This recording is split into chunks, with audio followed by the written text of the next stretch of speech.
there is a fork in the road that's approaching you. And you can stay on the path which curves to the left by denying the existence of Satanism in the fullness that you've been shown. Or you can surrender to the truth and take the right-hand path. Now, where that road could lead is the sweetest risk you'll ever take. Are you still pretending that this one-eye religion of Freemasonry isn't Luciferianism? See, this here is the biggest obstacle you'll ever face. The very thing that could lead you to the prize is the very thing that will keep you from it. The reality of international Satanism. In the shadow of Christianity, Satanism has always been there. With every church that sprung up, so did its invisible enemy, the Satanic Church, growing out of sight and out of mind from this to this. And Christianity has long been deprived of its power, as clearly demonstrable by the absolute lack of preaching against the institution of Freemasonry. Satanism's magic cloak, Satanism's magic trick, that's Freemasonry. And how they are laughing for now. So Freemasons are at the helm of the power structure of society, which means Satanism rules. And they're making their move for the new order of the ages. Are you that besotted by this evil world that you'll even deny the existence of secret societies? And what about the American president, John Kennedy? Was he just a nutjob like me? Warning us about an international secret society with an international secret plot. A Freemason trying to tell you and the world about Freemasonry. Shot through the head. I've shown you who they are. I've shown you how they successfully operate with degrees of initiations and horrific and illegal oaths of secrecy. And I've shown you why they are a secret society. I've proven it to you. And only now that I've done that, I can show you in this many minutes what the shocking new order that Freemasonry has so cautiously been guiding us toward actually looks like. And of course you won't believe that either.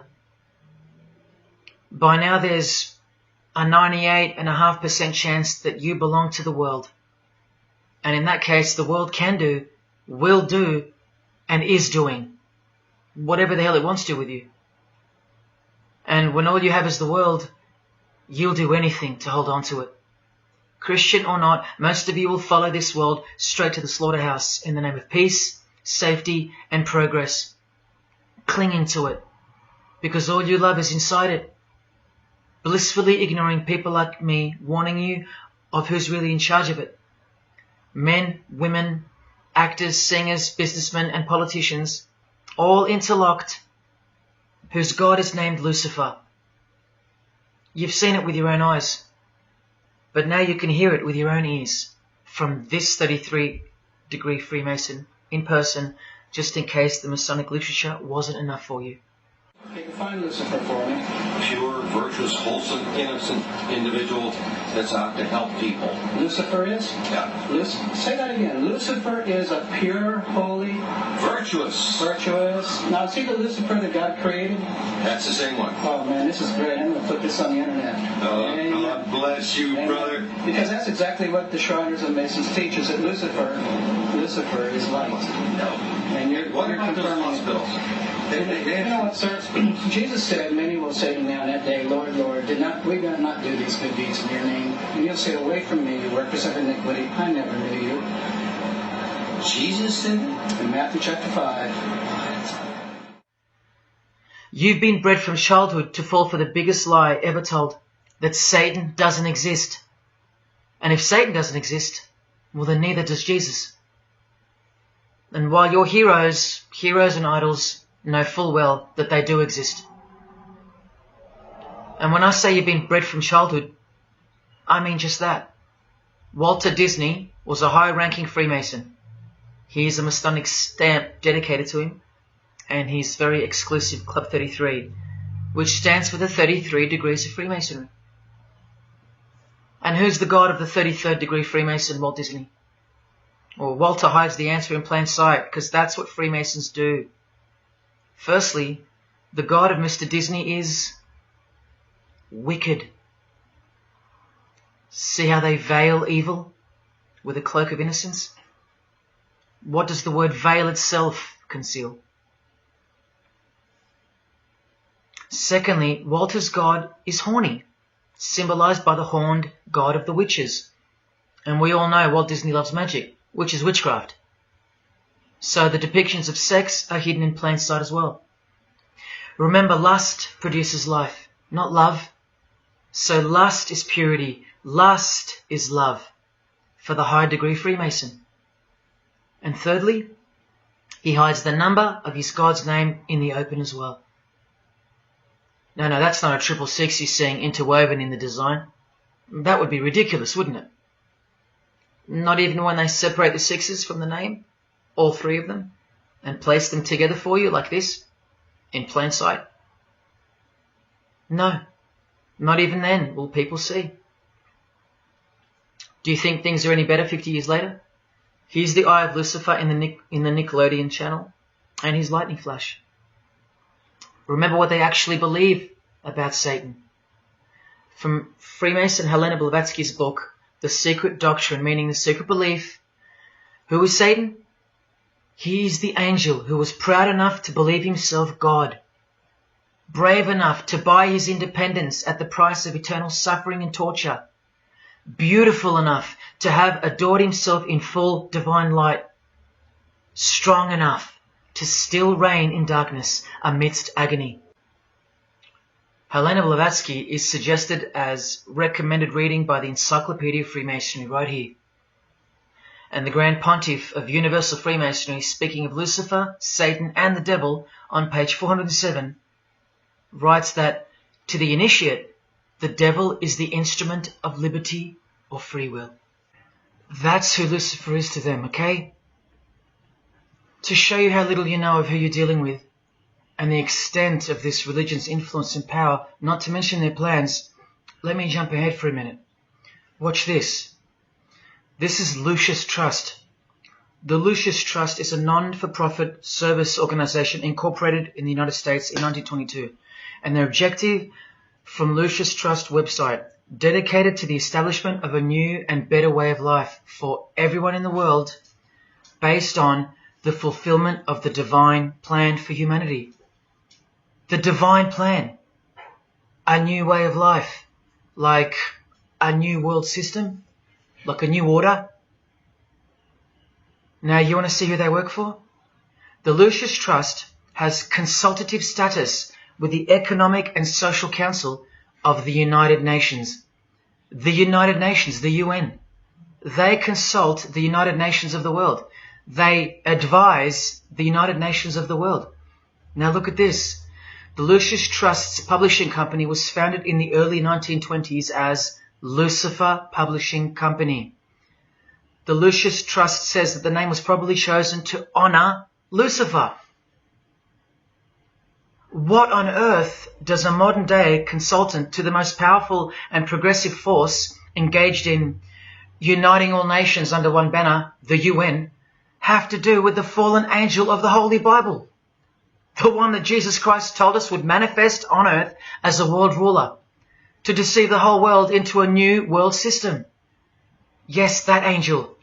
Why on earth would they honor that angel? Well, that's easy. They were founded by Freemasons. Incorporated into the United States by Alice Bailey and her husband Foster. Well, here's a book written by Foster the Freemason, The Spirit of Freemasonry, published by Lucis Press, also known as Lucifer Publishing. And one last thing. If you dig a little, you'll find an article on their website, The Esoteric Meaning of Lucifer, on a modern company website with consultative powers to the United Nations of all things. Wow, I really hope you're seeing this. In the article it states that the Baileys had enormous respect for H.P. Blavatsky, who stated in her renowned occult book, The Secret Doctrine, on page 245, in a chapter called Holy Satan. It is Satan who is the God of our planet and the only God.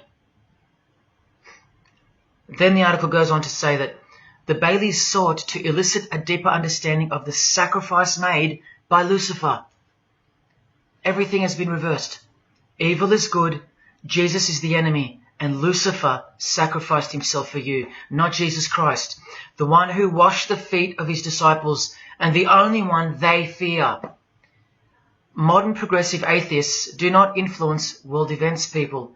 Satanists do. Remember the goal of the Lucis Trust? The fulfillment of the divine plan for humanity. Yeah, the divine plan exposed by Jesus Christ in the Gospels.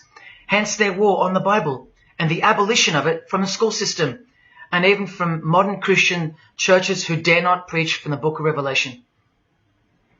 Your most highly evolved and contemporary leaders of society secretly believe that in the theosophical perspective, the descent of these solar angels was not a fall into sin or disgrace, but rather an act of great sacrifice. They believe in the fallen angels and their revolt against God as revealed in the Bible, led by the devil, the chief commander of Freemason Bob Dylan, remember? These people make contact with these fallen angels, with the royal art of Freemasonry called witchcraft. Please stick around. Let me show you that. How many solar angels does the Bible say followed Lucifer out of this heavenly realm?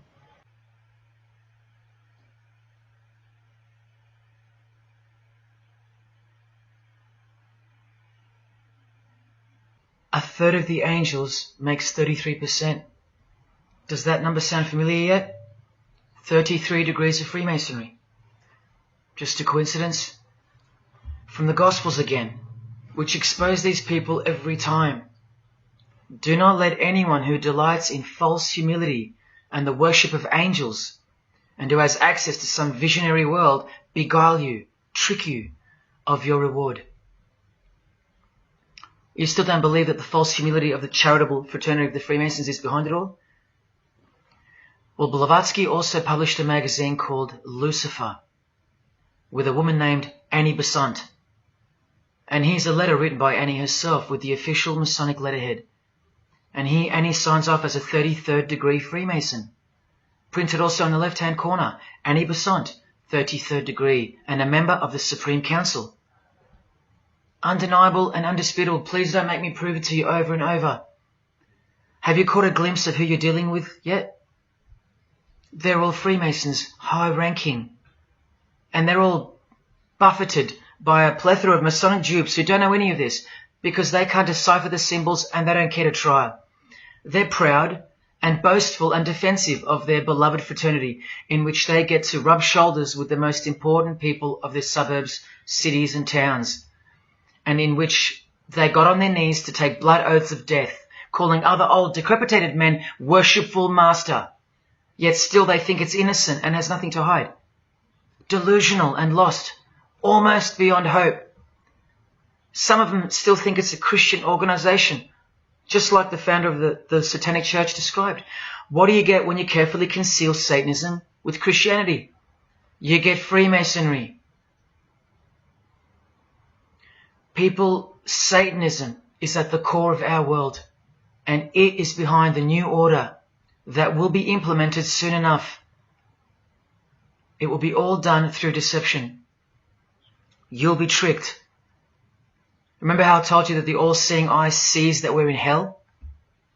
Well, the massive witch and Freemason Helena says so right here. Satan is the minister of God, Lord of the seven mansions of Hades, the angel of the manifest worlds. Hades means hell, manifest worlds means earth. This is who you're dealing with. This is the religion and the beliefs of the rich, powerful and famous. And yes, politicians. Do you want to go back to sleep? You can sleep after this. Or wait till I show you what they're going to do to you, coming up in this many minutes. For those who simply refuse to believe that Bono or Scott Morrison or Prince can be Luciferians because they all go to church, let me show you another Masonic ritual they do. And this is before Satanism or Luciferianism is revealed to the candidate. And then you tell me if Bono or Scott are capable of secretly believing in Lucifer. It all starts here with the Masonic apron. Different kinds signifying different grades. Have you guessed what it's hiding yet? The genitals. Pretty obvious. Like everything else they hide, once you can see. The genitals are the true working tools of a Mason. Freemasonry is foundationally a sex cult, like Satanism, because it all starts with sex, doesn't it? Life itself starts with sex. So the mystical force of the true God of Freemasonry hides in the hidden part of the human body. That's the Holy of Holies, covered by the Masonic apron, the seat of God, the seat of Lucifer. See here with Satanist King Diamond's artwork? The eye is attached to the horn god, but look at where the eye starts, from the waist down. That's where the apron of a Mason begins.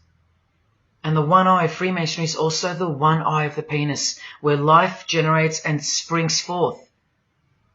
See the openly hidden secret of the Masonic square and compass now? You're looking at the sex act. That's the female in missionary position, and that's the male mounting her. The sex act.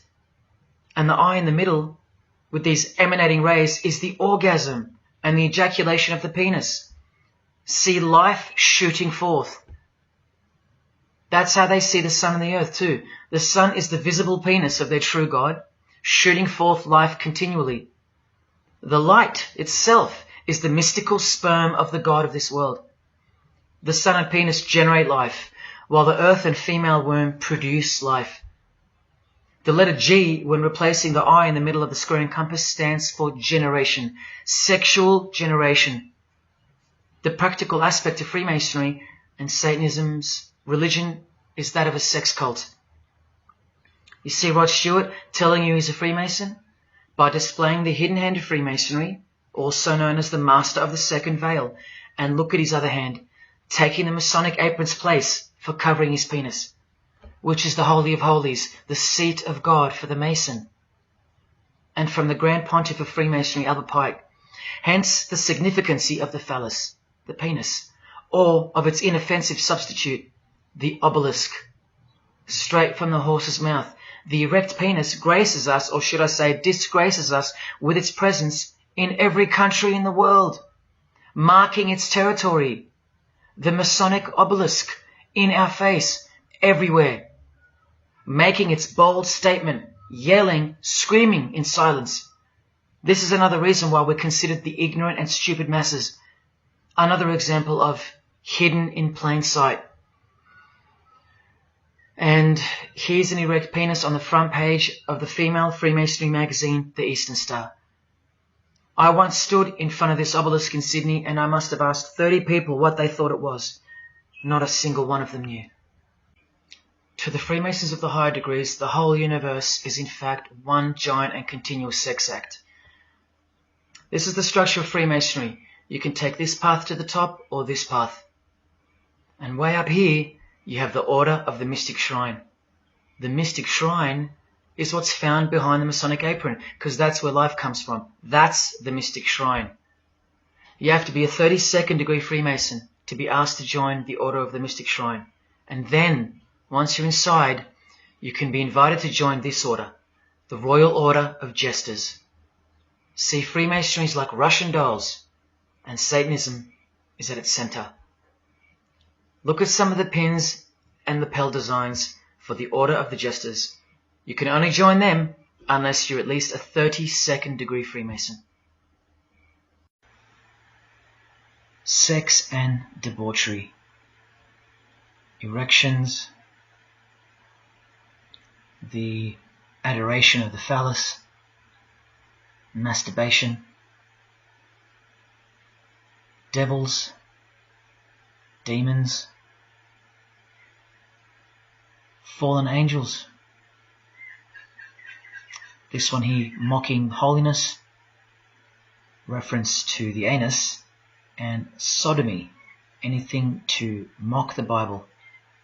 This disgusting one has King Momus sitting on a female's face, and hidden in plain sight is the square and the compass, for those who have eyes to see. Bestiality, yes indeed. this bagpipe player has an erection and the sheep is running away scared. Self-explanatory. This character has an emphasized eye, if you can see that, and the skull has an emphasized eye also. The wink and the one eye of the Indian. And the secrecy, the symbols of secrecy. On the far right here, the monkey covers his groin area, symbolizing the Masonic apron, and the black and white dogs, well, they symbolize the checkered floorboard of the Masonic Lodge, which is sexualized male and female principles. The horned god, where evil and good don't exist. And in the first degree, Masons are given a Bible stamped with a square and compass, oblivious to the inherent mockery and the foundation of the whole fraternity, as alluded to here with a genuine Royal Order of Jesters private lapel. This is a certificate that a jester receives after his initiation, and you see here their patron is named King Momus, and he was a god, or a daemon, which is a variant of the word demon, who was expelled from heaven, as the legend goes. Sounds just like Lucifer, because it is. Did Freemasonry disassociate themselves from the tax-exempt branch of Freemasonry known as the Jesters? Well, no, they didn't. Because, this is rare footage of an event within the lodge. Now, I'm sorry about the quality of this, but this is a Masonic lodge. So for Masons that want to say that the Jesters are contrary to Masonry, well, look. Look at these dirty old men. Masters of the lodge, with sublime morals. All married, probably all have daughters and granddaughters, yet still this, inside the lodge. But for you it should be obvious, because you can see the square and compass, the sex act, and the all-seeing eye right in the middle. I told you that Satanism was the oldest religion in the world, and it is. The sex act was ritualized and organized as a religion before we called it Satanism. But Satan has always been the god, the horny god, the horned god of these sex cults. All of them, from Sumeria to Egypt to Greece and so on. That's called paganism. And the real Bible of the Freemasons and the pagans, the one not written by hand, the one that's older than any book, the one that supersedes all the rest in age, thus making it the purest and most unadulterated word of God in the eyes of the Freemasons, is nature. Nature is their Bible. And before you think there's nothing wrong with that, wait a second, because you're not thinking straight. Ask a Mason, whether he be a first degree or a 33rd degree, what is Freemasonry? And the universal go-to answer is this: a peculiar system of morality, veiled in allegory and illustrated by symbols. Now, why would you need to veil your morals? Because in their peculiar system, evil is good and good is evil. That's Satanism 101. A peculiar system of morals. That should tell you something. That should tell you everything. Why would your morals need to be a secret? Because their deeds are in fact evil. Glorifying the laws of nature, where cruelty and self-obsession are virtuous characteristics. That's nature. Nature is as cruel as she is kind. The checkered floorboard, where everything is legal. It's Christianity that lives in reverse. The first shall be last. Love your enemies. The meek shall inherit the earth. These are unholy and unnatural concepts in the eyes of visible nature, the nature of Freemasonry, which is Satanism. What the Freemasons really mean by this morality veiled in allegory is that they're allowed to steal because nature allows it. They're allowed to kill because nature allows it. They're allowed to commit adultery because nature isn't monogamous. They're allowed to lie, indulge in all their God-given senses, especially sexual, because nature encourages it, as long as no one finds out, under oath. Jesus said, narrow is the road that leads to life, and broad is the road that leads to destruction. The Freemason of the century says, no true Mason can be narrow, for his lodge is the divine expression of all broadness. Because broad are the divine laws of nature. While they glorify those laws, Christianity breaks those laws. It becomes supernatural, because only then can you love your enemy. And so it goes that Christianity is despised by Freemasonry, the real Freemasons, because their Bible is nature. And by nature, they know the personality traits of their God, Satan, because he's the God of this world, just as the Freemasons, the enemies of mankind, say that he is. And just like Jesus said he was too. So they believe that Jesus is evil because he denies human nature and burdens us with the knowledge of sin. Observable nature, that's what guides the Masons' ethics and the Masons' morals.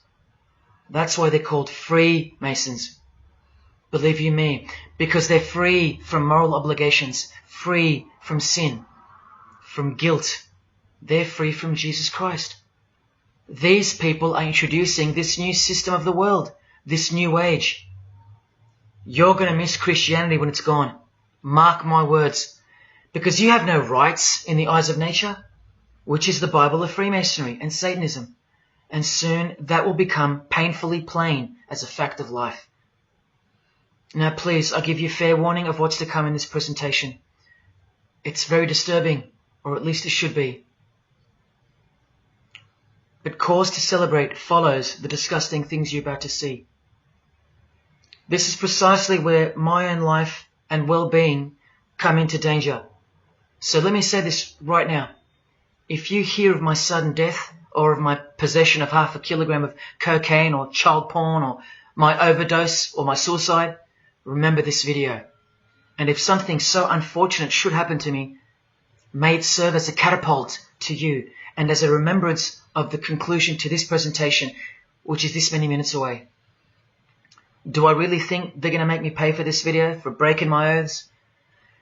Well, seeing as people are so far gone, lost in the illusion that secret societies have constructed around you and inside you, and seeing as they can simply pull this video down, close my account and whatnot, no, I don't think they'll come after me.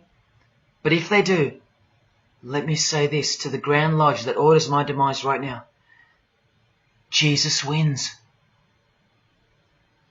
So in saying all that, here we go. Is Scott Morrison a Satanist? I'll let you answer that.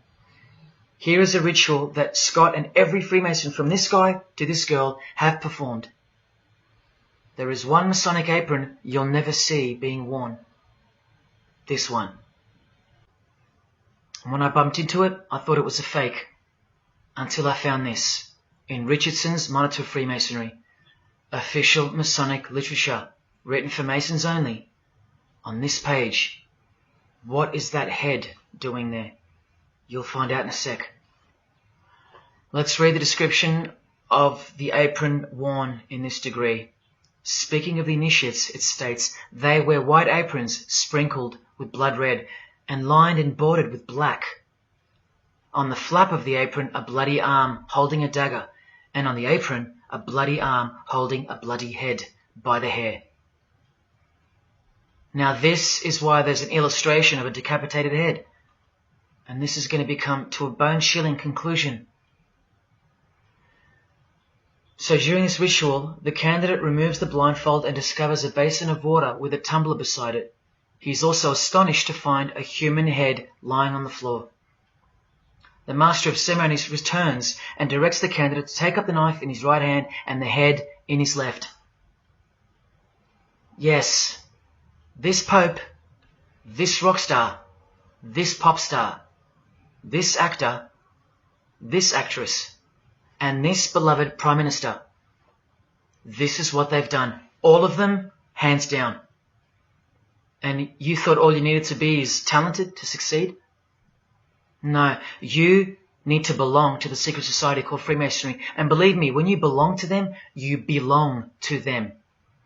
Now you tell me, can these people end up believing in Lucifer? Is that really a stretch? Carrying around a bloody head?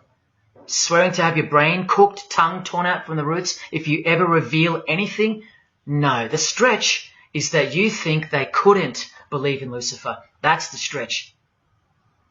Lucifer, the one who sets you free, remember, from sin by sinning.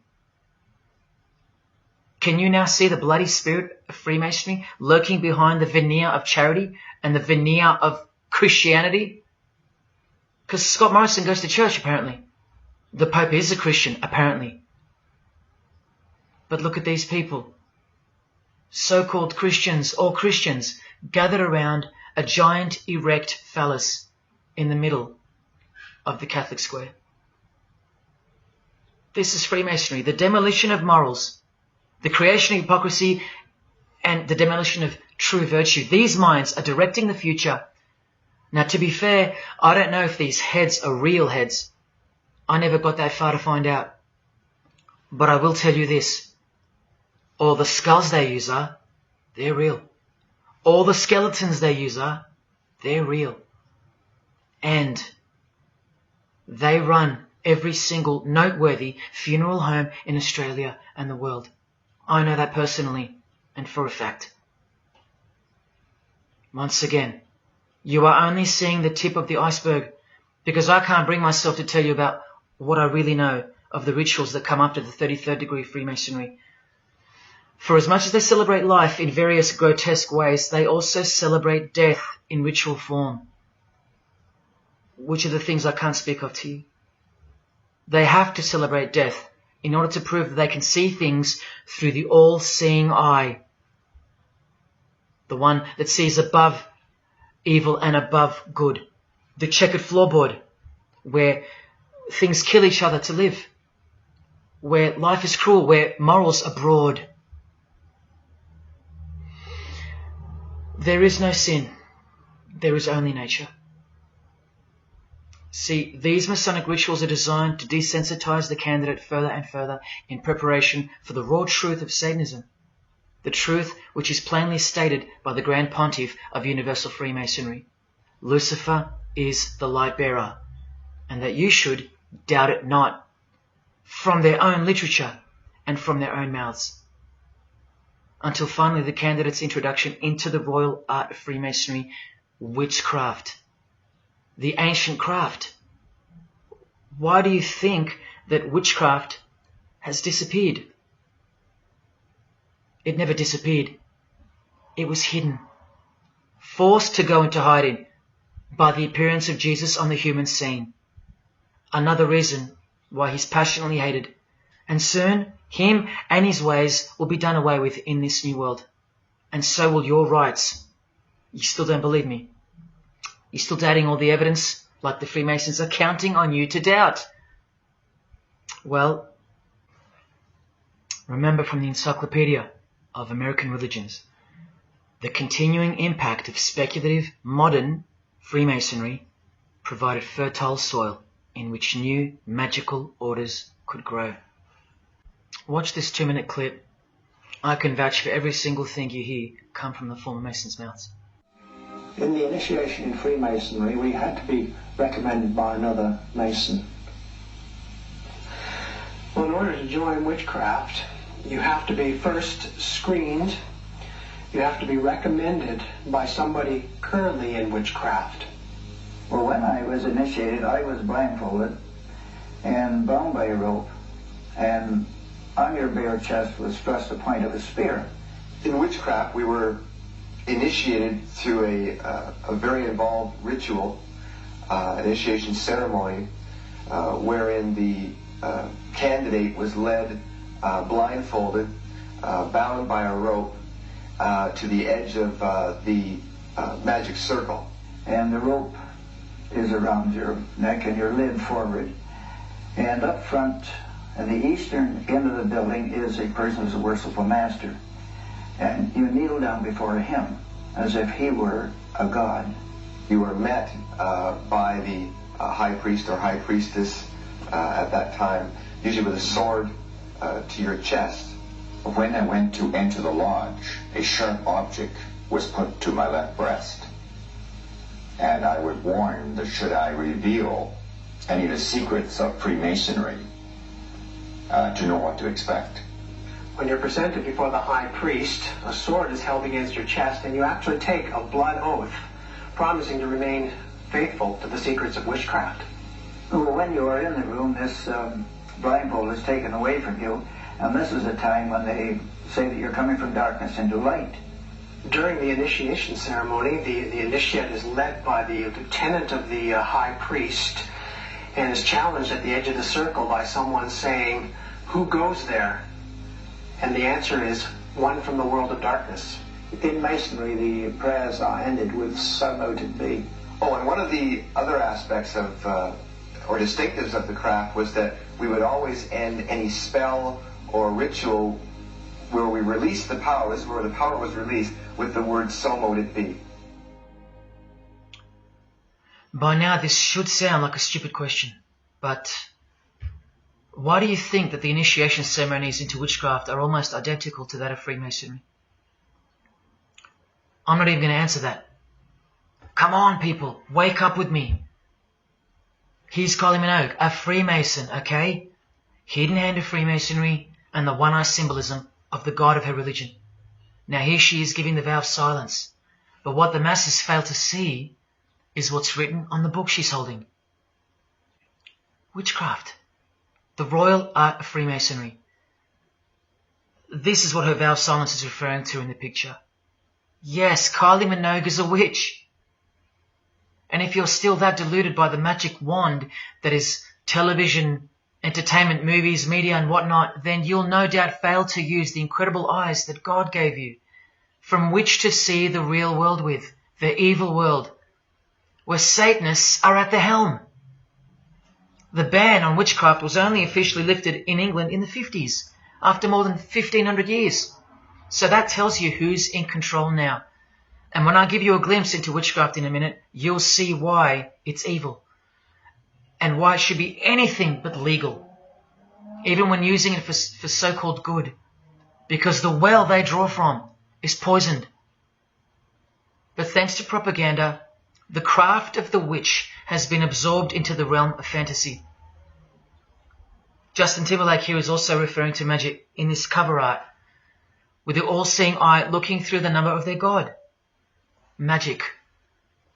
Magic is a much smoother and more acceptable word than witchcraft, that other word.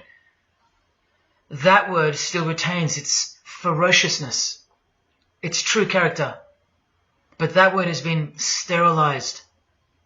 That word isn't real to you anymore. You can't feel it for what it really is. Or if you do, your mind has isolated it, confined it to some small groups of unimportance scattered here and there over this diverse world. And so it's nothing to be feared or concerned about. But that's the furthest thing from the truth. Now some witches want to say that witchcraft isn't Satanism. That's either more delusion or misdirection, as confirmed here by Anton LaVey in the Companion to the Satanic Bible, when speaking of the followers of the Witchcraft Not Satanism school. He writes very accurately that they cannot afford to admit to an affinity with anything that bears the name Satan. He knows where the power of witchcraft comes from. Now, does that mean that Justin Timberlake is a Satanist because of his symbolism and the use of his word alluding to witchcraft in his artwork? Well, yes, actually, that's correct. He is. Here's a quote from one of his songs. You want to see who else is in good company with these famous idols? Suzanne Atkins. Same sign, same religion, Satanism. Do they all have to admit it in the English language for you to believe me? Or can the symbols they use finally be enough for you? Look at what another legendary Freemason, Arthur E. Wade, states. Out of evil comes good. And the confusion of tongues gave rise to the ancient practice of Masons conversing without the use of speech. Out of evil comes good, so it's good to do evil. That's what he's saying. See, I'm trying to include you into the conversation that the Freemasons are having with each other in public via symbolism, unbeknownst to you. Listen to what famous US footballer Tom Brady said regarding his wife. So, man, I listened to her. And right after the game, she said, "See, I did a lot of work. You do your work, I do mine." She said, "You're lucky you married a witch. I'm just a good witch." Well, this is Tom Brady. And this is his wife. Both initiated into the secret society. Of course they are. Wait, she's not displaying the one-eye symbol of the Freemasons, is she? That's just art, isn't it? Well, no, it's not. She's a witch, and her husband just told you she was. Here's Steve Miller's front cover to the famous song Abracadabra. And he covers his eye, because he's a member of the one-eyed religion. And abracadabra is a legitimate word used in witchcraft. Here it is in the 100-year-old Encyclopedia of Freemasonry.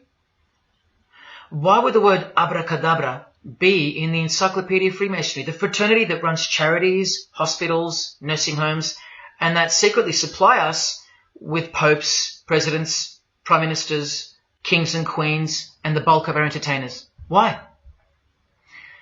You know, I really think it's time to show you what the Satanists dressed as Freemasons are going to do to you and the world to finally establish their new world, their utopia. And this is going to be the segue into that.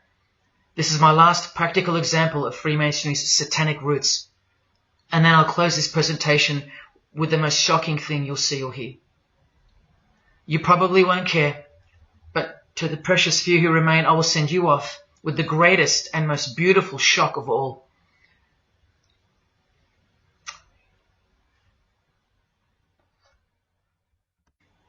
This is Jay-Z inside his Masonic Lodge. You could see the Masons in aprons in front of him. This is where Jay-Z takes his sick oaths of silence, kneels down in front of other men and calls them Most Worshipful Master, an appalling title to give to a man on this planet. Jay-Z the Freemason writes songs like this. This one's called Lucifer. And in Empire State of Mind he writes, Jesus can't save you. Life starts when the church ends. Oh, but he can save you, Jay-Z. He can even wake you up just before you collide into a concrete wall doing 120 kilometers an hour. I should know. This is fellow member of the craft Alicia Keys, who sings on the track. Here she is, showing her allegiance and wearing the broken and bloody cross of Jesus Christ, the occult peace sign, pure hatred for Jesus. There is peace when your conscience has been killed, seared to sin, and you can indulge to anything, a false and temporary kind of peace, no doubt. Here's a shot of Jay-Z's clothing line, purely Masonic, the craft. Well, this is the craft he's referring to. This is him with well-known witch Marina Abramovich, also showing her sign of allegiance to Freemasonry. Now here we go. Here's Jay-Z wearing a most revealing top and the dead giveaway that you need to see behind the curtain of Freemasonry. Do what thou wilt. Do whatever you want. That's the adopted motto of the most notorious Satanist of the 20th century, 33rd degree Freemason, Aleister Crowley. Here is his certificate of appointment, known as the 33rd degree inscription and the double-headed eagle of Freemasonry. And here, next to his name on the certificate, including the symbol for a Grand Commander of Freemasonry, as shown in their encyclopedia. But to really confirm that he's a Freemason, here he is doing the Masonic sign of the Master of the Second Veil. Now here's a legitimate letter from Aleister. Again, the addition of his inscription of the 33rd degree, and he signs off with a symbol of the past Commander of Freemasonry. What does he write beside it? Baphomet. This Baphomet. Now listen to this man to get a clearer picture of the truth behind the secret religion of the stars and the leaders of the world. Aleister is the founder of a Luciferian church called the Ordo Templi Orientis, and he named himself the Beast 666, straight from the Bible, depicting the number of wickedness in human form. In his what's called Libers writings, he says, "With my hawk's head, I peck at the eyes of Jesus as he hangs upon the cross." Do you see the hatred? You think they don't hate you too? Keep watching. And from the equinox, with the all-seeing eye of Freemasonry, this illustration. What does it mean? The writer himself explains. The picture is symbolic of the new eon, the new age. From the blasted stump of dogma hangs the hag with dyed and bloody hair, Christianity. There's a massive glimpse into the new world order that's coming. Keep watching. And down here, do what thou wilt is the true nature. The true nature, remember? The broad morals. There is no such thing as evil. So do what you want. Can you see the Masonic future yet? Can you see the hidden hatred that pulses through its veins? If they believe in do what thou wilt, what do you think they will do to you? And what do you think they'll do in order to build this new world? This is from a commentary on his book of the law. The Beast 666 adviseth that all children should be accustomed from infancy to witness every type of sexual act. Do what thou wilt. And what about the royal art of Freemasonry? Magic is the highest, most absolute, and most divine knowledge of natural philosophy. What a statement. The highest, most absolute and divine. Well, let's have a closer look into some of the more hidden secrets of the most divine natural philosophy known as magic. Any living being is a storehouse of energy, varying in quantity according to the size and health of the animal. At the death of the animal, this energy is liberated suddenly. The animal, therefore, should be killed within the circle, within the magic circle, so that energy that's released can be captured and directed to serve the will of the witch, male or female. This is a science, a hidden science. But now hear this, coming from a 33rd degree Freemason, and don't you forget that.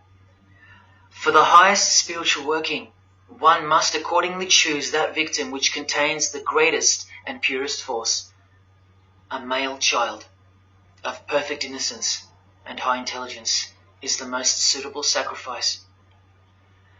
Can you see? This is who Jay-Z is quoting on his top. This is who this Jonas brother holds in high esteem. This is who the Beatles have on their front cover as a figure they admire. No worse, they put at the top.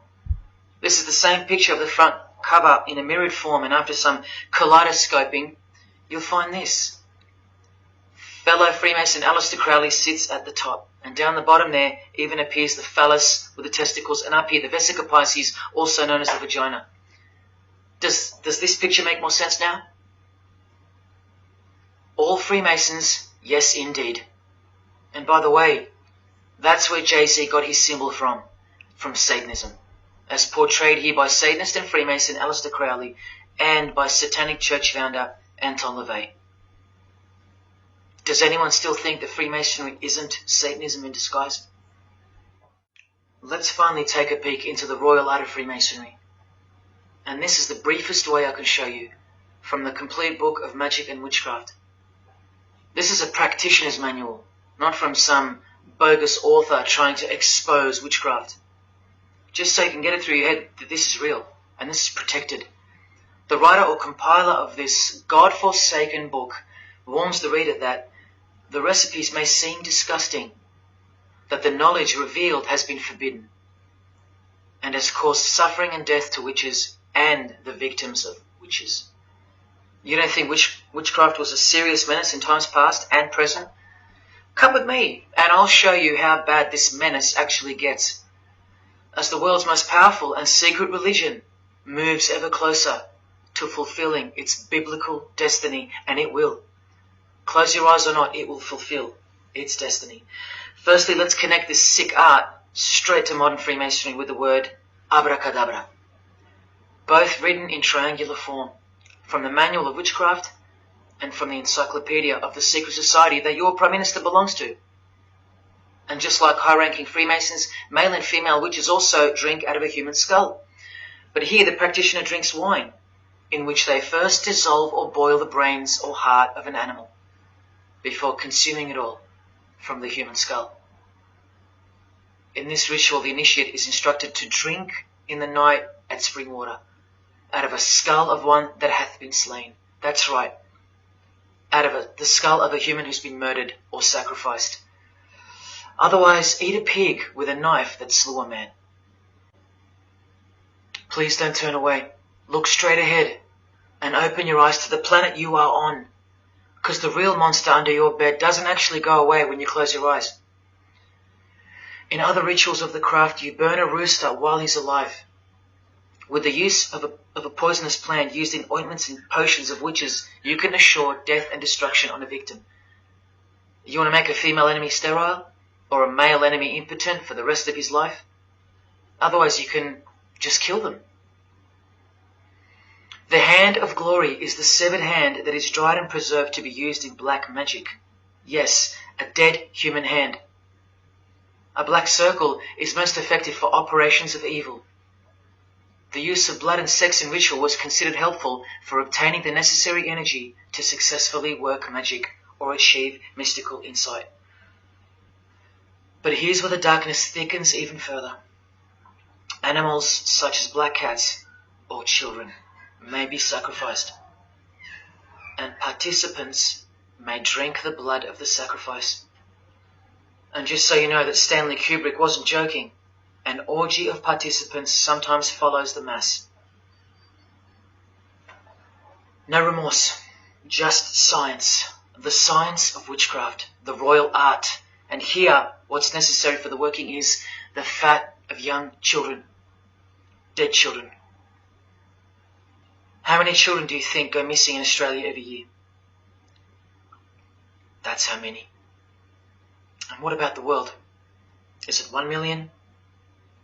Well, according to the International Centre for Missing and Exploited Children, it's 8 million children per year.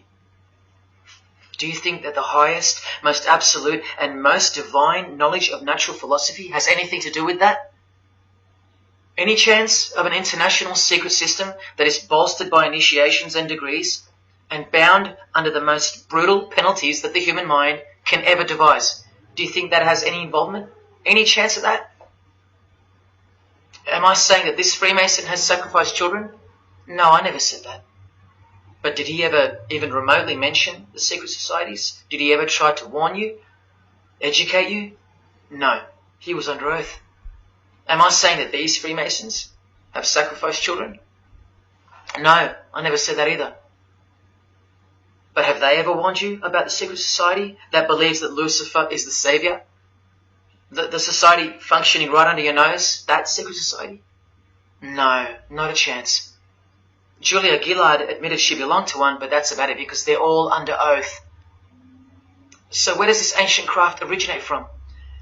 It originates from the spirit realm, from spirit beings. That's who taught mankind the royal art before civilization began. In this chapter, The Rites of Satanism and Witchcraft, the manual explains that a typical satanic Sabbath was, number one, a homage to the devil, usually performed as the osculum infami, also known as the kiss of shame, which is so shameful that we'll just put it this way. The ritual involves kissing the hindquarters of the devil, the rear. Surely this is far removed from anything to do with Freemasonry. People, the original order of the Knights Templar were found guilty of this very same obscene ritual. And where do you find the modern variant of the Knights Templars of today? I told you, in the highest degree of Freemasonry, right here. Here's a couple of them now. And what's on this Templar's head? From the Masonic Encyclopedia, remember? A symbol of the Baphomet, according to 33rd degree Aleister Crowley. And we can confirm that in the Satanic Bible. That's exactly what's hiding deep inside of Freemasonry. I'm only showing you this to show you the reality of Satanism and the demonic realm, the world you can't see. On this earth? And this earth and then in a world we can't see. Look here. The hierarchy of demons occupies a more important place in both black and white magic rituals. Both black and white. This is where the power of witchcraft comes from.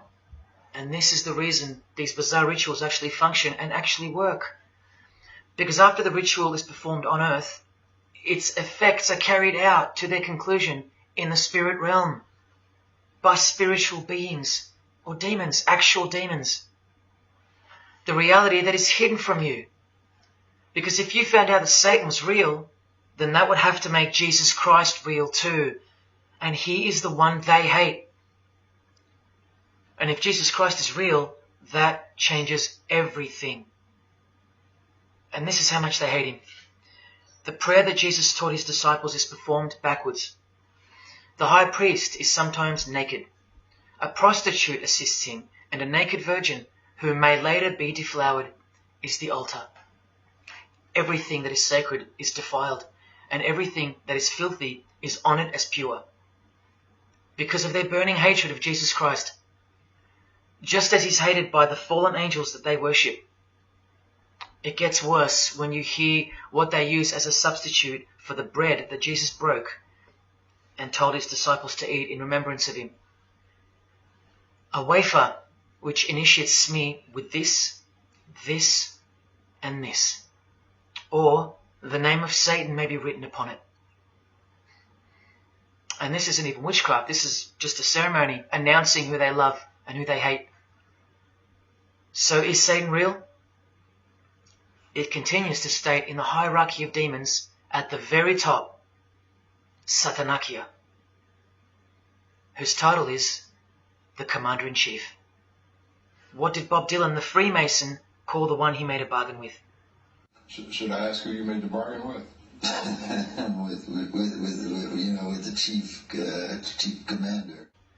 Same title, Commander-in-Chief, Chief Commander. Are you following? But watch this.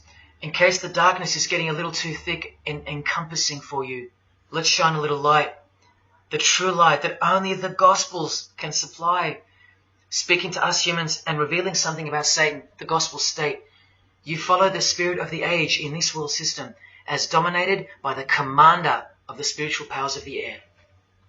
Satan, the god of this world, the commander. You still think the Gospels are wrong or fake? See, Satanists know that the spirits also live in the air, just as the Gospels reveal. You can summon any of these demonic spirits by name if you possess the royal art. Who do you think this figure on the front cover represents? A magician who is inadequately prepared and cannot attain his desires may seek the aid of Satan. That's who this is. Now that you know, hopefully for a fact, that these are at the top of the human food chain, do you think they'd be fooling around with stupid fairy tales? No, witchcraft and Satanism is absolutely real, hence their earthly power. This demon here, fifth in the pyramid structure, holds the title of Inspector General.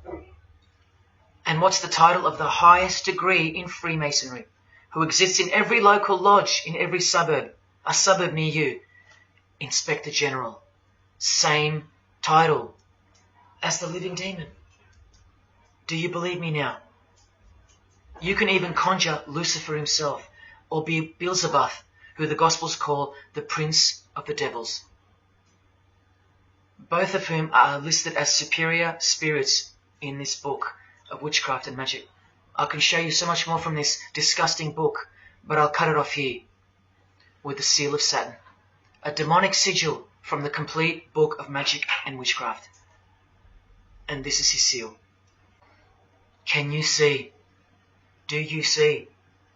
This is the society that lives amongst you, above you. The one-eyed religion of Freemasonry, hidden right in front of those who have their eyes wide shut. I'm going to now show you what that world that they are building from the ashes of the one you're currently living in looks like. But lastly, to drive this business of blood sacrifice home, here's American rapper Azealia Banks with the 666 hand sign, and now over the all-seeing eye in her video, the eye in the triangle of the Freemasons on her shirt, and the devil's horns, her liberator, her master, her commander. And now displaying the secret society vow of silence. Along with that, the last brief glimpse into the highly concealed royal art of Freemasonry. The amount of crack that's about to come off my floor right now, guys. Oh my God. 3 years worth of brujeria. Yes, you know I gotta scrape all this shit up. And what does brujeria mean? You know what it means. Witchcraft. Azealia Banks, the witch, with her eye in the triangle shirt, and the logo of, for example, the Grand Lodge of Freemasonry in Spain. one and the same symbol. The logo of the Fraternity of the Freemasons and the logo of this Church of Lucifer. The one eye. One and the same symbol. Freemasonry has deceived you. Yes, people, now you know how Satanism has functioned out of sight and out of mind. You still think there's no such thing as witchcraft? Or that it only existed in the olden days? You still think that blood isn't a part of the royal art? You still think that local Masonic lodges of the world are not filtering systems for Satanists and a cloak for organized Satanism with a grand master plan for the world? You think there's nothing to the blood sacrifice of Jesus Christ? After seeing all this and the Arzelia Banks clip, and after realizing that there exists a hidden and guarded science of the art of blood sacrifice, you think there was no science behind Jesus' crucifixion, a deeper reality that we can't see or understand? You think Jesus didn't know what he was doing? Or are you one of those who still think he didn't exist? Tell me, how can they hate something that doesn't exist?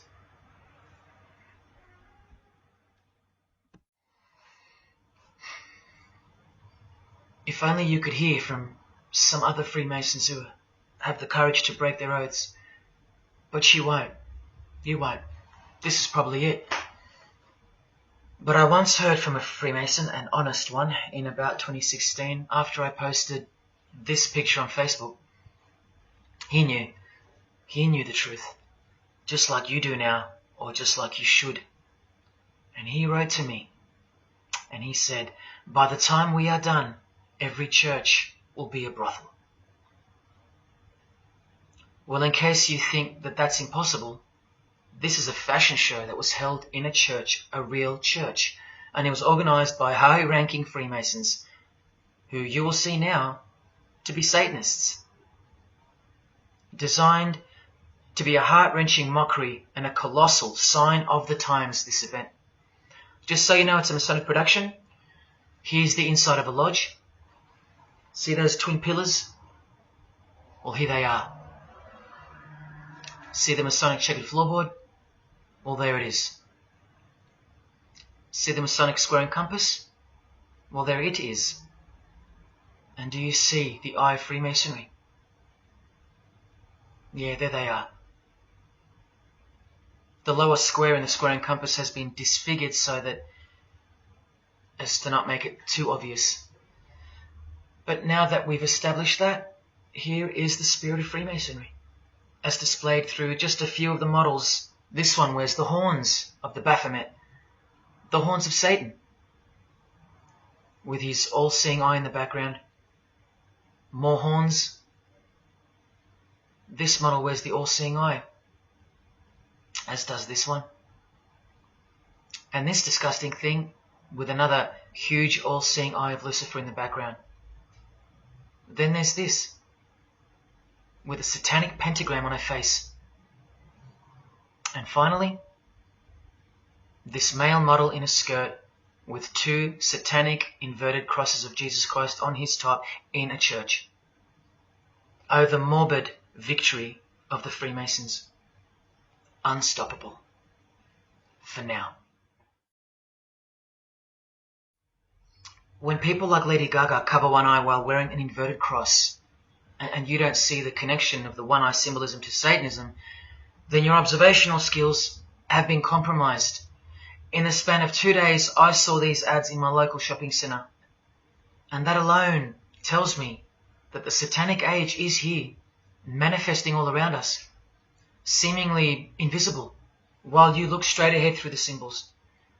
Just like the initiation process of the secret societies themselves, society at large must be incrementally introduced and seduced into further depravity and self-love. And haven't we been slowly but surely perverted over time, degree by degree, until we think that men dressing as women is beautiful and healthy, anal sex is a form of expressing love, the sick world of pornography is considered as liberating for women and men, and protected by free speech. In California, babies are allowed to be aborted after birth because it's a woman's choice. And that's not considered murder.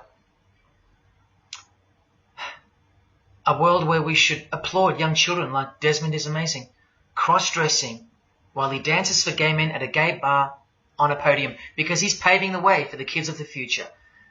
And we should get shamed, fined, and even jailed if we point out that this is sick, sinful, and dare call it evil, which is what it is.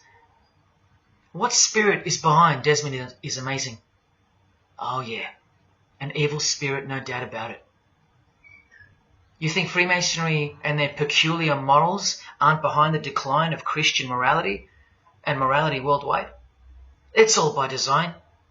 The Masonic war on Jesus and the Christian social structure, generally undetected by human perceptions, and still people will write to me and comment on how absurd what I've said is. A cloud over the eyes of their heart. Well, I tell you this, there is no bigger axe that has ever been grinded than the one Freemasonry grinds. Because the appearance of Jesus Christ pretty much destroyed their religion, drove it underground, and they will have their revenge. Soon you're going to see it. We've all been initiated into the lowest levels of materialistic Satanism under the banner of secular humanism. I know blokes who think that life's great, mate. Life's terrific. Life's what you make it. Evil, Lucifer, Satan, these are just words that Christians invented to help them sleep better at night.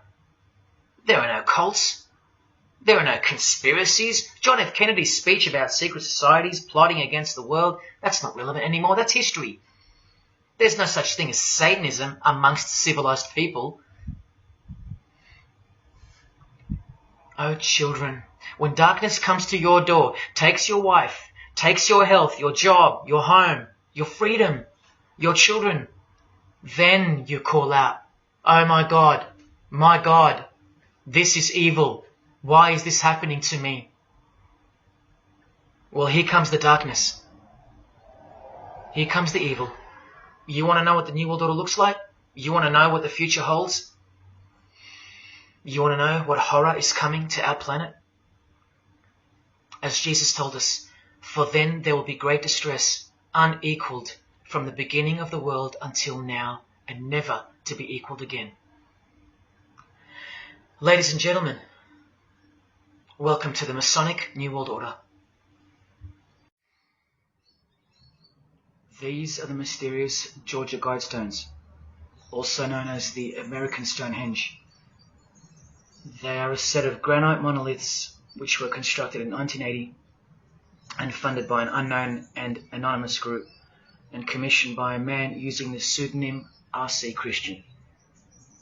On a ledger beside the monument is written, "Let these be guidestones to an age of reason." Here we have a reference to a new age. With this, we get a clue as to the spirit behind the structure. The Age of Reason happens to be the title of a book by Thomas Paine. Now, you can colour him any which way you want to, but whichever way, one glaring colour shines through. Thomas was a hater of Christianity. That's the second clue to the spirit behind the Georgia Guidestones. The third is the fact that the Guidestones feature as what could be seen as a replacement to the Ten Commandments of the Christian God with the new Ten Commandments of the New Age. Because I will not steal, cheat, lie, kill, and so on. They're just, well, too narrow for the New Age, for the Age of Reason. Clearly designed to be a take on the biblical commandments, being 10 in number. They are all very vague indeed. But anyone can ascertain the horror that must first take place before this New Age can begin by looking at the first guideline. Because this one's not vague at all. Maintain humanity at under 500 million. That's right, a reduction of at least 7 billion human beings would be necessary for that. This thing cost the equivalent of $500,000 US to build, and the street it's located on is named after it, so that tells you how much reach its creators had. Its presence alone is a disgrace and a declaration of execution to most living people alive today. But let's go on to the fourth clue as to the spirit behind these monuments. the monuments outlining the Age of Reason. The name R.C. Christian, the so-called person who commissioned the building of these giant slabs, anyone who's versed in secret societies or is a high-ranking member themselves would instantly recognize the pseudonym as a reference to the secret society known as the Rosicrucians, which is just another secret society branch that exists under the umbrella of Freemasonry, which is an extension of all secret societies of the past and is now the mother of all of them. In this Masonic website, Worshipful Master Wynne Westcott urges the Freemasons to consider their status as Rosicrucians. The RC stands for Rosenkreuz. Christian Rosenkreuz is the mythical founder of the Rosicrucian order. And as impossible as it is for me to prove that Thomas Paine himself, the writer of Age of Reason, was a Freemason, he did also write this book, The Origin of Freemasonry. That is the spirit behind the Georgia Guidestones, the satanic spirit, and a straight off the bat view of this approaching new age. I told you, the whole system is about to change, and it's not going into the future. It's actually going back into the past. The old religion, that's what's taking everything over. And you'll walk straight into it, blind as a bat, thinking these people want to help you. They will appear as your saviors, forgetting or never being told in the first place that all this time there have been two societies in the world. The visible one, which is the one we're in, and the invisible one. Remember that the invisible one considers you profane, vile, and vulgar. Why on earth would they want to keep you around? In a book I can't mention written by them, people are referred to as useless eaters. We've become excess inventory, redundant, and past our use-by date in their eyes. Think about this. According to a prediction by information technology and research advisory firm Gartner, 1/3 of jobs will be replaced by software, robots, and smart machines by 2025. That's 4 years away. Google engineering director Ray Kurzweil anticipates that robots will have reached human-level intelligence by 2029. And by 2050, 80% of all jobs will be eliminated by automation. What on earth are you and your family good for then? What do you think the secret society will do to the vile multitude then? The utopia is coming, but it ain't your utopia. You still think that by the measure of the minds of international Satanism, you should be kept around? This excess baggage that the bulk of society has become? No, no, no. The new age is dawning. And generally speaking, you're not invited. It'll just look like you are. Remember that Charles Darwin, the Freemason, is listed as an influential figure in the Satanic Church. So mass murder and mass death are natural and necessary themes in the name of evolution, an artificially induced evolution into this. Here's the same image in real life in ALOT, Israel, seemingly unrelated to the seal on the US dollar bill, right? But standing in glory with a Masonic square and compass, telling you exactly who owns this pyramidal symbol, complete with the one eye on top. Same symbol, same designers, worshipping the same God. You should be getting goosebumps by now. Is this a conspiracy led by international Freemasonry? Oh, you don't have to bet your life on it, because your life has already been placed as a bet on your behalf and without your knowledge, but with your permission, because all of the information is hidden in plain sight. In your face is where it's hidden. You're going to lose this battle unless you've been hidden in Jesus Christ, the only one who warned you that the new age is a trap and that it is the climax to this epic drama being played out on planet Earth. Now hang on, brace yourself, because I ain't going to let you down. This is a magazine called The New Age, but if you press rewind, you can find its source. Supreme Council of 33 Degree, Freemasonry. This one stretches way back to 1922. See the twin pillars of Freemasonry?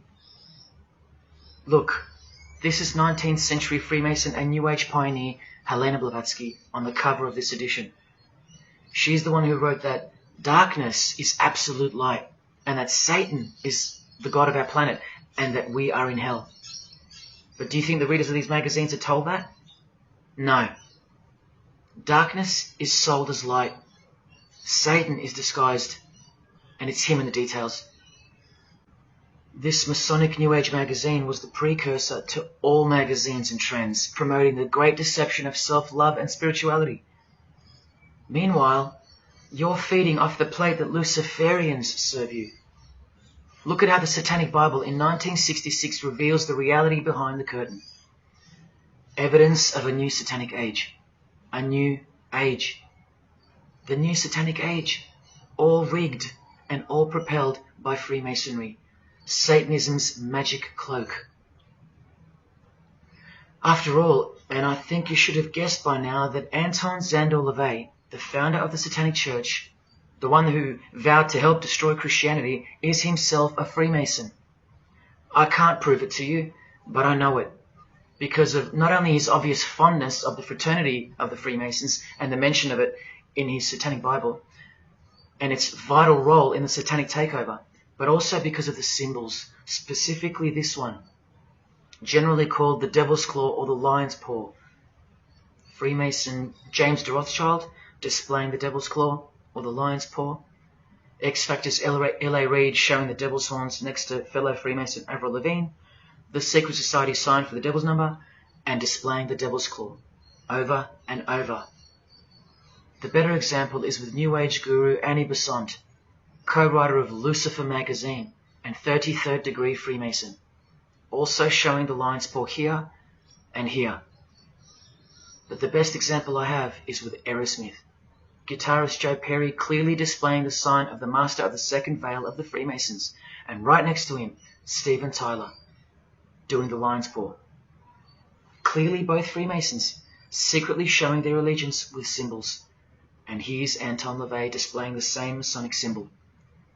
Yes, a Freemason founded the Satanic Church. Now that we know who's really behind the so-called New Age, listen to some of the confessions of the New Agers in their literature, once you scrape past all the talk of spirituality and love and rainbows. New Age author, feminist and hater of Christianity, Barbara G. Walker writes in The Woman's Encyclopedia of Myths and Secrets, a 666, 666, was the magic number of the triple Aphrodite. She further compliments the number when she calls it the miraculous number 666. Speaking of the New Age to come, PhD Christopher Hyatt writes in Undoing Yourself, as we moved closer and closer to the well-planned for and long-awaited invocation of the Prime Minister unto the very King of Hell, the Grand Vicar of Lord Lucifer. Yes, the very well-planned for and very long-awaited indeed. Do you see what's coming? Mr. Hyde also enlightens us in the fact that opposites do not exist apart from the mind. Evil and good are all in your head. That's why you should brace yourself, because these are the minds creating the New World System. He confirms this. The New Age will require new men, men of high consciousness and fortitude. All of our present dogma models will crumble. He means the Christian and the Christian social structure will crumble. In the introduction to the book, another PhD, Robert Anton Wilson, tells you what the New Age really thinks of the Christian social structure, which you have more or less enjoyed your whole life, Christian or not. Christianity and democracy have been among the worst disasters to ever befall the human race. I told you, atheists, you're going to miss Christianity when it's gone. Here's a picture of Robert with the Masonic eye in the triangle on the wall behind him. Remember where the term New Age came from. So once again, do you think that the new system, the New Age, is going to be democratic, a system that respects you or gives a damn about what you think once it's in place? Let me answer it this way. Christopher Hyatt quotes from one of his literary heroes and famed philosopher Friedrich Nietzsche, who said, "What is more harmful than any vice? active sympathy for the ill-constituted and weak Christianity. So to be a Christian and to actively have sympathy for the weak, that's the worst vice. That's backward and evil. So the answer is no. This is what I'm warning you about. And look, Frederick's work has exerted a profound influence on modern history. That's from Wikipedia. You know what else Frederick said? You probably won't find this on Wikipedia. The domestic animal, the herd animal, the sick animal man. That's the Christian. And what book of Friedrich Nietzsche were these quotes pulled from? The Antichrist. Nietzsche also wrote Beyond Good and Evil. That's how the all-seeing eye sees things, remember? So does Christopher Hyatt mention mass murder and depopulation in his book? Sure, here you go. Those who would survive can do so only by grasping the vision of what lies ahead. The new wave that will carry them into an interesting future. Yeah, where the vicar of Lucifer is God and Prime Minister. He openly admits the identity of this man. This Antichrist that most of you still think is a fairy tale figure from a fairy tale book. Jesus calls him the man of sin whose number is 666. The actual Antichrist, beloved of the secret societies. Yes, people, the New Age is satanic, actually and literally. On the front cover of this book, in which Christopher was co-writer, you can clearly see the eye in the triangle of the Freemasons above the Baphomet. Christopher admits in another book that both satanic cults and Christian fundamentalists are closer to seeing the truth than most normal people. Yes, indeed, how true that is. In Coming World Changes, Harriet and Homer Curtis speak of a prophecy they received from a mysterious spirit titled King of the World. Now, I wonder who that could be. Think not that any country in this broad world can escape. And they also speak of the long-expected great teacher, the king of the new one-world government. The victors will remain as the seed of the new race to people the new land, for the new sixth great race. This is the race that Luciferian Lady Gaga referred to. All part of the plan. In Threshold to Tomorrow, New Age author Ruth Montgomery writes on page 206 that only those open to the reality of one world will be around to enjoy it. Sounds like another vague suggestion for mass murder. Vera Elder Stanley's book title implies much the same thing. Initiation of the world. That's right. It's coming. You think Vera hasn't been initiated into the secret one-eyed religion? What else has she authored? How about the finding of the third eye, the all-seeing eye? New Age author John Randolph Price writes in The Planetary Commission, in question and answer form, how do you define the Antichrist? The answer is pretty amazing. Any individual or group who denies the divinity of man as exemplified by Jesus Christ, the higher self of each individual, which Jesus Christ never exemplified because he is God. If you deny that mere men and women are divine gods, you are unfit for the glorious New Age kingdom. And you are the definition of Antichrist. In Practical Spirituality, he prepares his readers for a population drop of 2.5 billion people before the New Age era can begin. On page 32 of New Age author Barbara Marx Hubbard's book, Happy Birthday Planet Earth, she states that people will either change or die. That's the choice, she says. Notice the New Age has a new gospel, yet all the while, the world will be neglected of the information in the real Gospels, where it warns and predicts. For if someone comes and preaches another Jesus, not the Jesus whom we preached, or another gospel, you are most beautifully tolerant of them. In the Book of Knowledge, The Keys of Enoch, the writer has a quote-unquote direct experience with two spirits, Enoch and Metatron, and they share with the writer spiritually scientific teachings regarding the new system of things soon to be fully manifest. The reason this work is considered extra special amongst its readers is because it was the first book to point out the alignment between the Great Pyramid and the constellation of Orion. The first book ever. that's basically proof that these spirits, Enoch and Metatron, are the real deal. Not only that, it was also the first book to show the direct relationship between DNA coding and the divine name. That's pretty serious, and the atheists should be really waking up by now, because this is the world's most powerful and secret religion we're talking about, nothing less. The writer was told that those who govern the earth are those who have fallen from the heavens. He calls them the masters, and even states that they were punished with penalties that were assigned to each. These are the fallen angels of the Bible, people. These are the masters of the Masonic New Age, as proven here in one of the illustrations from the book. Same symbology. This worldwide catastrophe that is coming will bring about a complete reorganization of Earth's life system.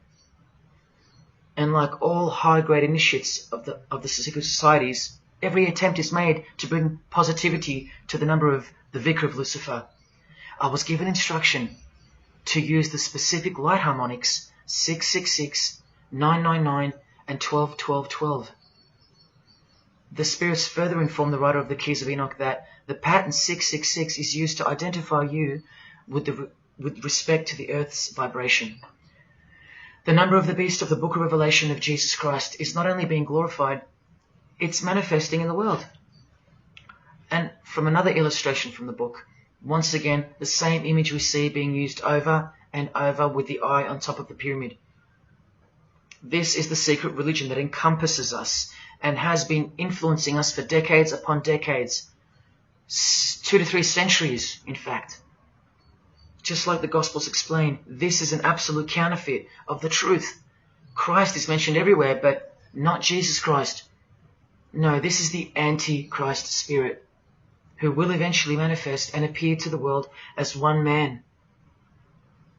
Doesn't sound so mythical anymore when you see that the enemies of Jesus Christ and those behind the New World System, they use biblical terms. And Christ, to depict the antithesis, the anti of the real Christ, their Saviour. And these spirits from the world we can't see are the ones who taught mankind the sick art of witchcraft. Look at who supplies this book online, sacredmagic.com. You know what magic really is and what it really entails now. So once again, you can see the connection, the relationship. If you still think that this phrase, New World Order, is a conspiracy theory, you're suffering from a medical condition. On the Lucis Trust website, the consultants to the European Union, you find the statement that the New World servers are occupied with the task of inaugurating the New World Order. In the same article, this shocking admission is made. 2/3 of humanity will stand upon the path at the close of this age, and with that, 1/3 will die, or to put it surreptitiously, will be held over for later unfoldment. That's the Lucis Trust. The word Lucis being the replacement for the word Lucifer, who works hand in hand with the EU, the European Union, stating that 2.5 billion human beings are planned to be killed off. All predicted by Jesus, and only Jesus. And if you still think I'm joking or misleading you about what these people are and what they plan to do, here's a book written by the founder of the Lucis Trust, the Freemason Alice Bailey, Education in the New Age, where she, educates you about mass population reduction. When a form proves inadequate or too diseased or too crippled for the expression of that purpose, it is, from the point of view of the hierarchy, no disaster when that form has to go. Death is not a disaster to be feared. The work of the destroyer is not really cruel or undesirable. Do you see? Did you hear that? Through the all-seeing eye of Lucifer, the destroyer, for the purpose of the new world, death and mass murder isn't evil, it's good.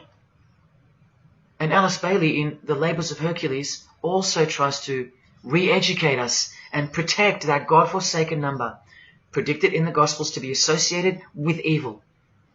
The number of the physical plane activity is called the number of the beast. This idea seems to have a horrible fascination with many, but what it really means is that Virgo is the symbol of triplicity, 6 on the physical plane, 6 on the emotional plane, and 6 on the mental plane. not 666 at all. And one more time, from the consultants to the European Union, from their website Lucius Trust, to prove to you that these people are all working toward and waiting for the world leader. The coming of the Avatar and the advent of the coming one are the keynotes of the prevalent expectancy. After everything I've shown you, are you going to ignore this? Or worse, are you going to trust these people, of whom were predicted to this very condemnation 2,000 years ago? Right down to a one-world system, depopulation, and to the man who will carry the number 666, and with it implement a new system in which you won't be able to buy or sell unless you receive a mark in your hand or forehead. And what's just been announced by Business Insider? Cashless society. Due to this, by 2024. This is the manufactured trend for the world. And you better believe it's fulfilling biblical prophecy. You know that book that's been ripped out of schools and hysterically discredited? Why do you think there's a single eye displayed on all the covers of George Orwell's dystopian novel 1984? It's because the one-eye religion is the one in permanent control, where democracy and Christianity have been utterly extinguished and the remaining population live in a whole new level of permanent communism. It is well known that George Orwell himself had ties with the Fabian Society, which is a secret society complete with degrees of initiation. Tucked away neatly somewhere under the wing of Freemasonry, the Fabian Society's logo used to be this: a wolf in sheep's clothing, which is exactly what Freemasonry is. And it was a metaphor for gradually advancing socialism. And socialism is communism for slow learners. This level of denial on our part has been brought on by mass propaganda, because everything has been weaponized to work against you and God's truth.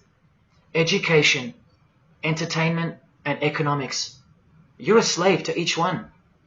And Freemasonry is the slave master. Listen to the Grand Pontiff of Universal Freemasonry tell you about it in Morals and Dogma. The blind force of the people is a force that must be economized and also managed as the blind force of steam. You are just blind energy to them, made to be enslaved. This force must have a brain. Who do you think the brain is? Freemasonry is the brain, obviously. And he's saying that we're just the body parts that move to its will. Look, these are some pictures I took of the local obelisk in my town. An erect phallus hidden in plain sight. See how the cube at the bottom is rough? In Freemasonry it's called the rough ashlar stone. Well, watch this from Morals and Dogma. The rough ashlar is the people, rude and unorganized. Once again, you can see what this secret society secretly thinks of you. Now see how the stone built on top is smooth? That's called the perfect ashlar. The perfect ashlar is the state, the rulers. Yeah, the one-eye sex cult of Freemasonry, which hides its master, Satanism. Now, where is this brain taking us? Remember, this guy is the general who fought against the United States forces to uphold the institution of slavery. And the Grand Pontiff of Universal Freemasonry, who calls you the vulgar herd and the ignorant multitude, and admits that, yes, unbelievably so, Lucifer is the light bearer. This is the highest authority in Freemasonry, the secret religion of all our leaders and idols. Believe it. Now listen to this. The papacy and rival monarchies, all that will become the heritage of the temple, meaning the temple of Freemasonry. The world will soon come to us for its sovereigns and pontiffs. We shall constitute the equilibrium of the universe and be rulers over the masters of the world. They're gonna own it all. And it's true, the papacy and the monarchy have fallen into their hands. All Freemasons now. This is a 150-year-old book, so you can see how far ahead they plan, while we stay ignorant. How do you suppose that they won't achieve the New World Order? The New World Order of death. Of combined and systematic movement and effort, the great revolution prepared for by the ages will begin to march. The future is all planned for by them, And the revolution prepared for by the ages is coming. And it'll look like a natural occurring event, just as current events seem natural. Lastly, from his other book, Legenda, and reading from the ancient and accepted Scottish rite of Freemasonry, Albert writes, "And thus the warfare against the powers of evil, meaning Christianity, that crushed the order of the temple in the 1300s, goes steadily on, and freedom marches ever onward toward the conquest of the world." The conquest of the world, guys. And this is their method. Ingenious as it is, the double-headed eagle, the left and right paradigm. Whether you are pro-abortion or life, prefer Macca's or KFC, Ford or Holden, vote Liberal or Labour, shop at Coles or Woolies, go for the Parramatta Eels or the Canterbury Bulldogs, always the two most opposing forces, the result always feeds the one belly. The two heads always serve the same Masonic beast. Do you get it? That's number one. Number two is the horribly magnificent motto of their double-headed eagle, Ordo ab Chaos. That means order out of chaos. It's the ultimate way to achieve your sinister goals while looking like a hero. With one hand, they create beautiful and noble things. With the other hand, the hidden hand, they destroy and pervert. Then the helping hand comes back in to save or fix things again, alternating from one to the other, while nudging toward a predetermined goal, until finally reaching that goal that's set in mind in the first place. All the while, you never knew that the same hand that's saving you is the same hand that was destroying you in the first place. Order out of chaos. Their order out of their chaos. Another way to look at it is this. Z creates or exploits a problem, then attributes blame to others. Y reacts by asking Z for protection and help to solve the problem. Z offers the solution that was planned for by them long before the crisis occurred. Ordo ab Chaos, order out of chaos. Now you can change Z and Y to suit any scenario. For example, your best friend who wants to sleep with you creates or exploits a problem, then attributes blame to others. You react by asking your best friend who wants to sleep with you for protection and help to solve the problem. Your best friend who wants to sleep with you offers the solution that was planned by them long before the crisis occurred. Each time your best friend gets closer and closer to you until eventually they're in your bed. How about your employee creates or exploits a problem, then attributes blame to others? The employer reacts by asking the employee for help to solve the problem. The employee offers the solution that was planned by them long before the crisis occurred. The employee eventually gets the promotion. But this is the way I really want to put it. The government creates or exploits a problem, then attributes blame to others. The population reacts by asking the government for protection and help to solve the problem. The government offers the solution that was planned by them long before the crisis even occurred. This is how the Great Revolution, prepared for by the ages by the Freemasons, will begin. So who's going to warn you? Even modern Christianity is steered by Freemasonry. Hillsong won't warn the sheep about Freemasonry and the One World Government. What, the Hillsong senior pastor who wrote these books and lives here? No chance. Did modern day Christian heroes like Billy Graham warn you about Freemasonry? Well, no, because here he is giving the Master Mason grip to other Christian giants like Paul and Jan Crouch, all Freemasons. Here he gives the same third-degree handshake to former President Harry Truman, and here to a Muslim Freemason. Billy is listed as a Freemason in the 33rd degree Albert Mackey's History of Freemasonry by the publisher on the inside flap.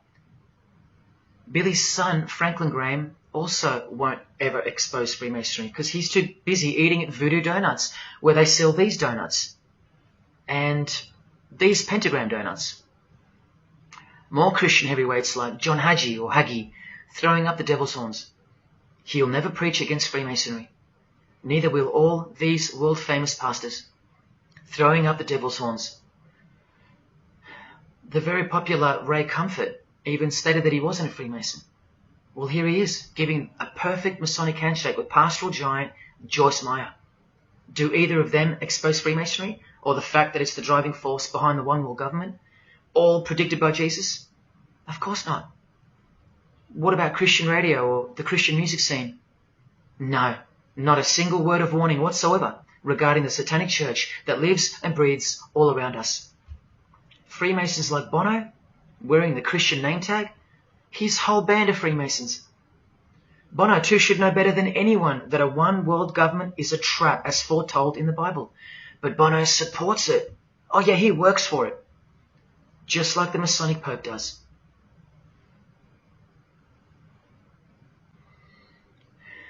Even if by some freak chance they didn't know any better. No disciple of Jesus can bend their knee to another man in the Masonic Lodge, calling him master and swear to keep secrets. Look what they call each other from the Encyclopedia of Freemasonry. Master Mason, Grand Master, Most Eminent Grand Master, and the most appalling title of all, Most Worshipful Master. Most worshipful. Do you see how extra diluted the Christian Freemason has to be when Jesus said, "Do not be called master, because one is your master"? And what about all those oaths? Don't worry, Jesus covered that too. What I tell you is this: do not put yourself under oath at all, but let your yes mean yes and your no mean no. How's that for an idea? But the Freemasons' yes means no, because they all swear to lie and conceal from the first degree initiation all the way through. What is whispered in your ear, proclaim it from the rooftops. That's Jesus. You see the contrast? How precise he was and still is. You think Bono and the Pope don't know about the Masonic calendar and how it's not the same calendar as ours? From the Encyclopedia of Freemasonry, the real date of the world is found by adding 4000 to the Vulgar era. This whole Christian era is vulgar. So the year in the Masonic world is actually 6021. And this abbreviation is in French, the Vulgar era, beginning since the year of the Lord, since the year of Jesus Christ. That's how they feel about the current age, which is coming to a mind-blowing end by design. Now, do you think Freemasons aren't capable of mass murder? Well, Joseph Stalin murdered approximately 20 million people, and he was a Freemason, displaying the sign of the master of the second veil of Freemasonry. Vladimir Lenin was the leader of the Bolshevik Party, and he paved the way for the mass murder of 60 million people, mostly Christians, and he was a proud Freemason. And ladies and gentlemen, this is Adolf Hitler, a Freemason, clearly giving the grip of a Master Mason. And here he sits next to his military leader, Hermann Göring, who is also displaying his allegiance to Freemasonry with a hidden hand. He even displays the Masonic triangle, just like fellow Masonic brother Jay-Z. The mind of Hitler surrounds you now. It just hasn't pounced yet. The mind of Hitler isn't isolated to some portion of the world anymore. It now encompasses you. Hitler is everywhere. Far more clever than you can imagine. Evolved and sleeping in your bed. It's easy to say that's impossible. Once upon a time, 70 million Germans adored him. Once upon a time, Hitler was named Man of the Year by Time magazine. You've been fooled by the satanic machine. Please don't try to get inside to the mind of Freemasonry. It's like trying to understand Satan himself. You can't, and you don't want to. Freemasons will make friends with their most hated enemies. They will cross-dress their morals to move closer to their goal. They'll make the English language void of any meaning by turning everything inside out and upside down to camouflage its objectives. They will simultaneously create charities along with the greatest machines to ever destroy the hearts of men, like pornography. They will sell their souls to gain the world. They are a dichotomy, a paradox, a lie that loves to speak the truth and a truth that loves to lie. They are a snake eating their own tail, consuming what they produce. Freemasonry is hell dressed as heaven, death dressed as life. Its God is an angel of darkness dressed as an angel of light. And 90% of its membership is a shield, lost in its symbolism. Freemasonry has become the ally and the opposition. Who are the biggest voices on so-called climate change in recent years? Which is more order out of chaos? Al Gore, a Freemason, and Greta Thunberg. From a Jesus-hating, secret society family. Freemason and former Russian President Mikhail Gorbachev said this in 1996. Yes, the whole world is under the control of the evil one, like the Gospels say. Freemasonry controls the opposition, with the most popular conspiracy theorists Alex Jones and David Icke both banned, yet both secretly Freemasons, who will lead you in every direction except into the arms of the ultimate power of the Gospels. Every noteworthy religion is comfortably caught in the Masonic net because they all stem from a lie. Here's the Dalai Lama with a bunch of Freemasons. He just loves hanging out with famous people. Here he's throwing up the devil's horns with Freemason Gene Simmons. But there's no way the Dalai Lama can be a Freemason, right? Well, here he is displaying the hidden hand of the Freemasons next to George W. Bush, a fellow brother. That's right, the Dalai Lama is a Freemason, under an oath of silence and sworn to secrecy. Are you going to wake up now? Here he is with his students in his temple. And what's behind him? This symbol. Can you see? The pyramid with the emanating eye on top, symbolized by a sun, which you know now is the phallus of the god of this world, shooting forth his generative light, his mystical sperm that gives life, and whose one eye transcends good and evil, both of which are just illusions of the mind. Understanding this comes by initiations, and yes, tantric initiations are used in Tibetan Buddhism.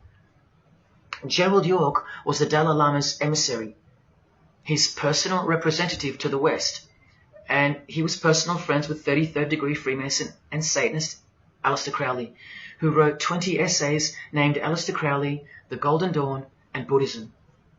And he also served as a consultant to the movie Luciferianism, the Dalai Lama's representative.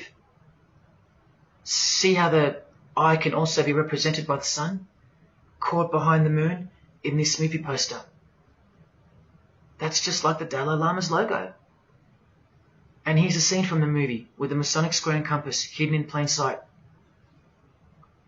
Look at the symbol of Buddhism, and look at the floor inside every Masonic lodge, symbolizing opposites and equilibrium, which creates life, and where evil is not what it seems, it's necessary.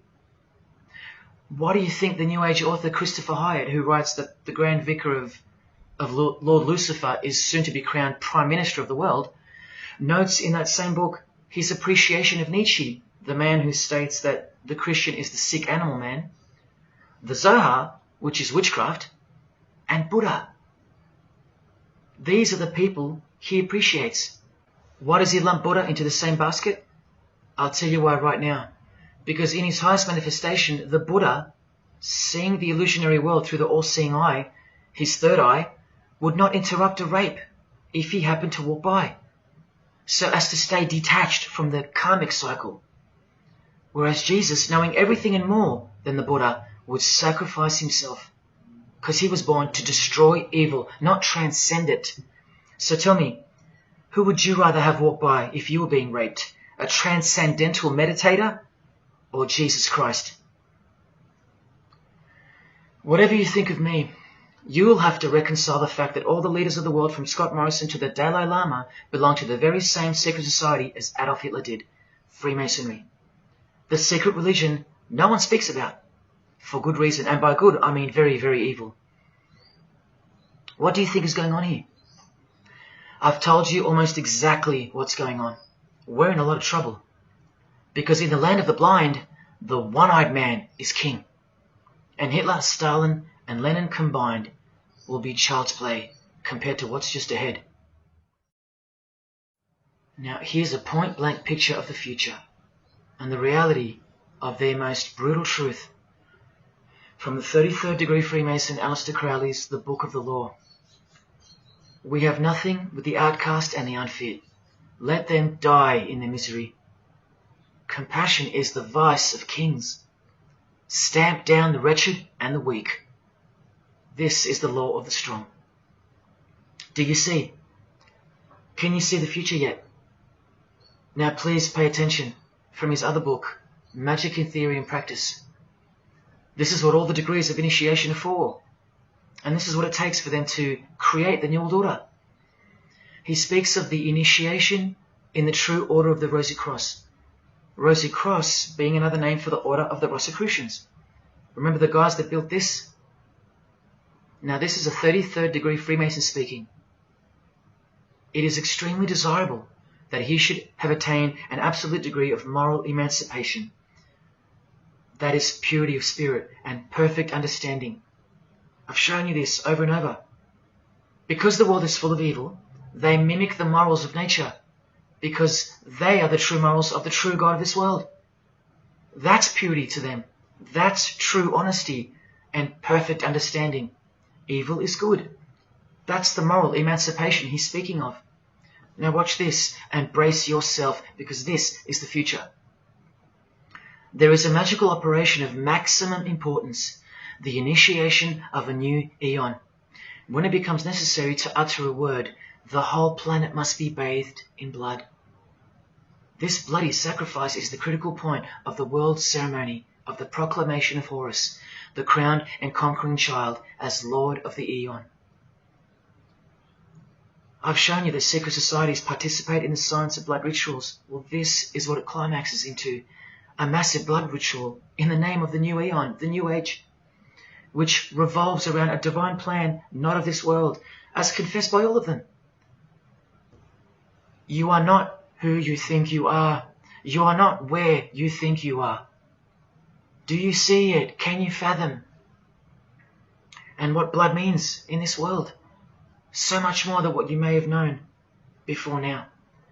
Blood sacrifice is of the utmost importance. It's what the beings in the other realm require, desire. We can't fully understand it. But do you see how the blood sacrifice of Jesus Christ takes on a whole new meaning now?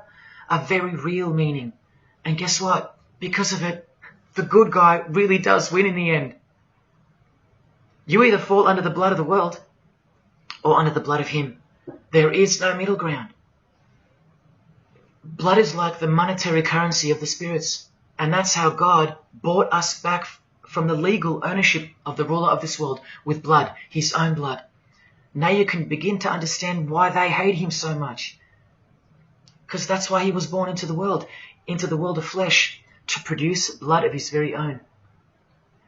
Not by means of perishable things were you set free once and for all, by the payment of ransom money, but by costly blood, by the one who was visibly manifested at the closing years of the times, for your sake. That is the truth.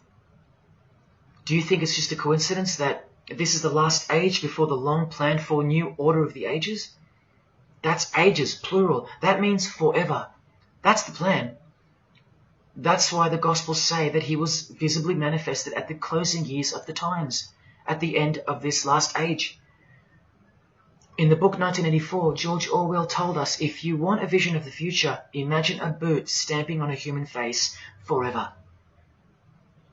I've shown you that this so-called new age is in actuality a new satanic age. And it's not really new at all. It's very old indeed, it's ancient. But like I said, its progress was derailed by the appearance of Jesus on the human scene. Now I'll prove to you that the New Age is an old religion.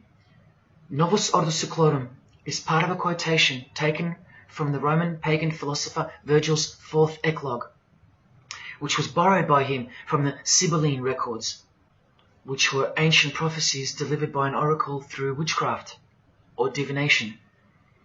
That's where the phrase Novus Ordo Seclorum comes from. Now look at what the full phrase actually says.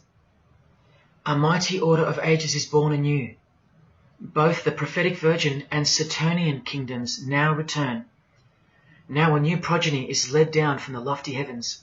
Favour, chaste Lucina, the boy soon to be born, in whom the iron age shall come to an end, and the golden one shall arise in the whole earth. We've just been told that the new age is a Saturnian kingdom, which returns. So it's been here before. Next we see that a new progeny, meaning a new seed, a new race, there's that race again, is coming to earth. And that a boy will be born, who will bring the iron age, which is the age we're currently in, to an end. And that the golden age, the new age about to begin, will again arise over the whole world. Now, what is the Saturnian kingdom? Well, for starters, this is a band called Saturnian Mist. And here on their front cover, we have a reference to magic. Then we see by the singer's shirt, they're Satanists. Then with his other shirt, we see the connection once again between the inverted pentagram of Satanism and the one eye of Freemasonry, the secret religion of the who's who of planet Earth. Freemason and Satanist Marilyn Manson has a song called Saturnalia, and on a satanic website on ritual offerings for demonic bindings, we find that Satan is Saturnian in nature.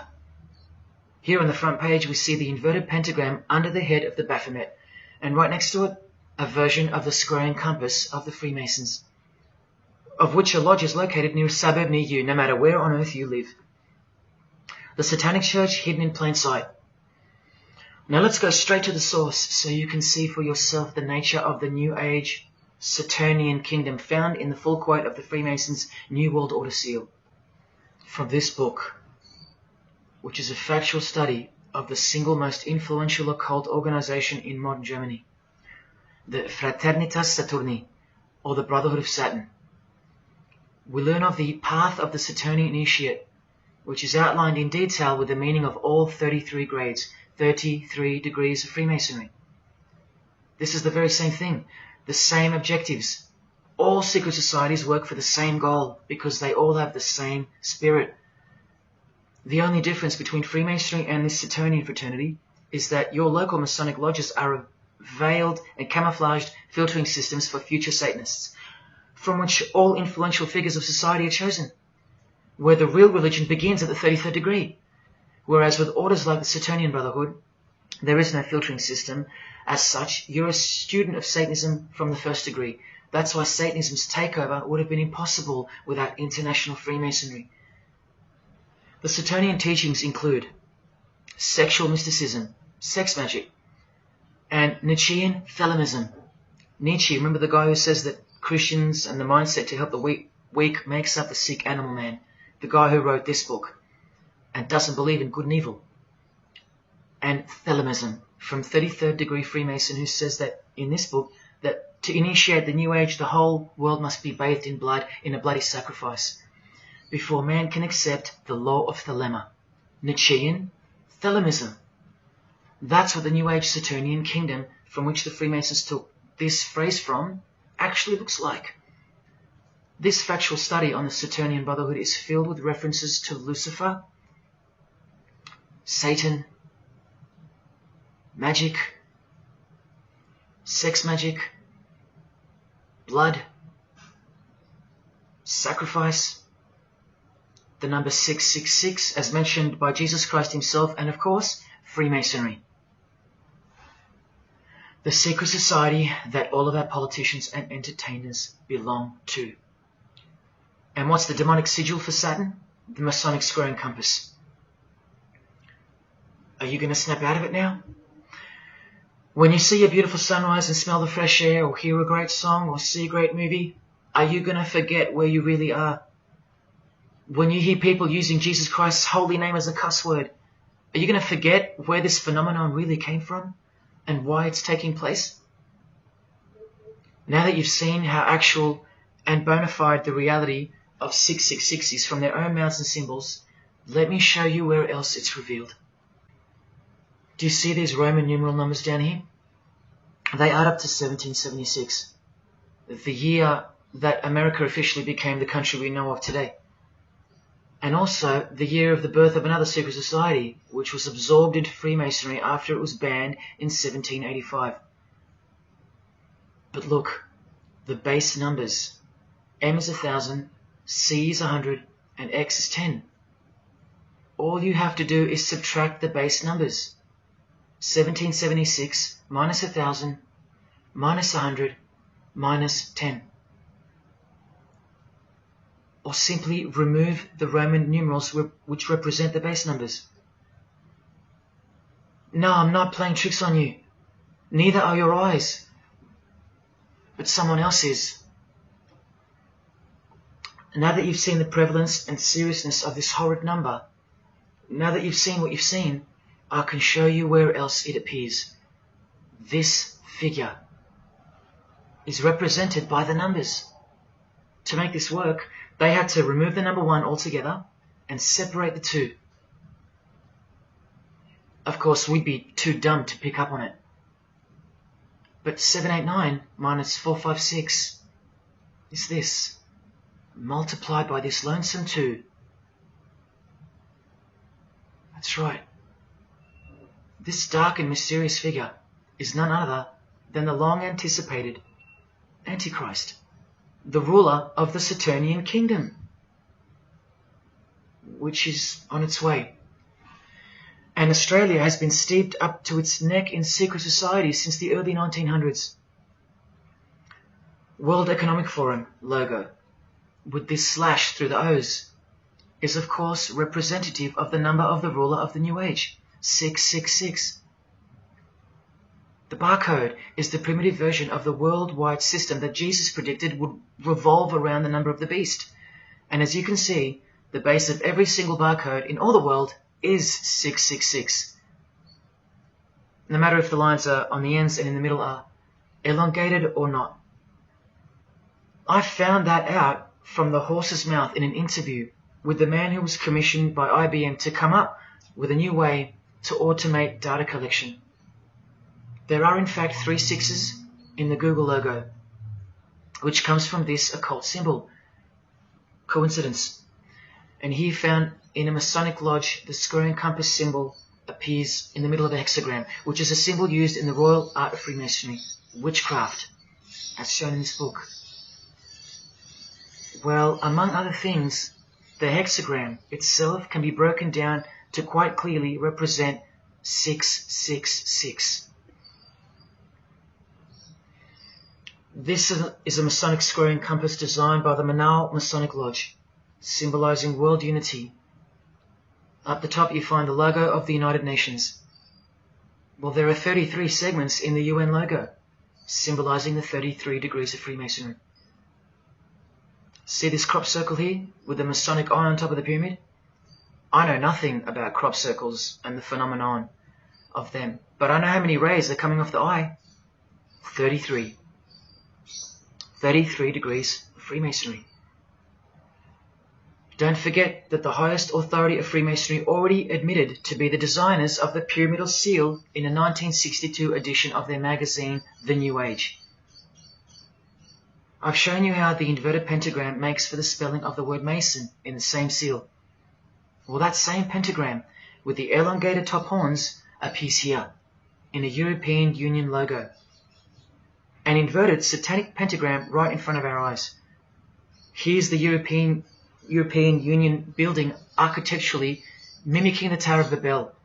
That was the very same tower that the God of the Bible destroyed thousands of years ago, according to the Bible, when Nimrod, one of the admitted founders of the original craft of Freemasonry, tried to unite the world under one world government. So this logo and this building design is a clear statement to the God who intervened the first attempt at a world government. This is England's Secret Service logo for MI5 with the word intelligence being symbolized by the eye of Lucifer, who was viewed as the most intelligent entity in existence by the secret societies. And this is the symbol for the Information Awareness Office. You know exactly who's in control, and now you know exactly what they want, and they will get it. In a 1962 article written by former US President and Freemason's wife, Edith Roosevelt, in the New Hampshire News, and speaking of the spiritual counterpart building for the United Nations, called the Temple of Understanding, she writes that the symbolism planned for the building dates back to the black magic practiced by the high priests of ancient Egypt, and that the building will contain a giant eye. You don't have to wonder why now, because you know why. This clothing designer is fully aware that the one-eye symbol is synonymous with Satan and a hatred of Jesus. Does this movie poster make any more sense to you now? Well, are you ready for the second biggest shock of all? Whatever you think of what you're about to see, please come see me on the other side of this so I can show you something. This clip only goes for a few minutes.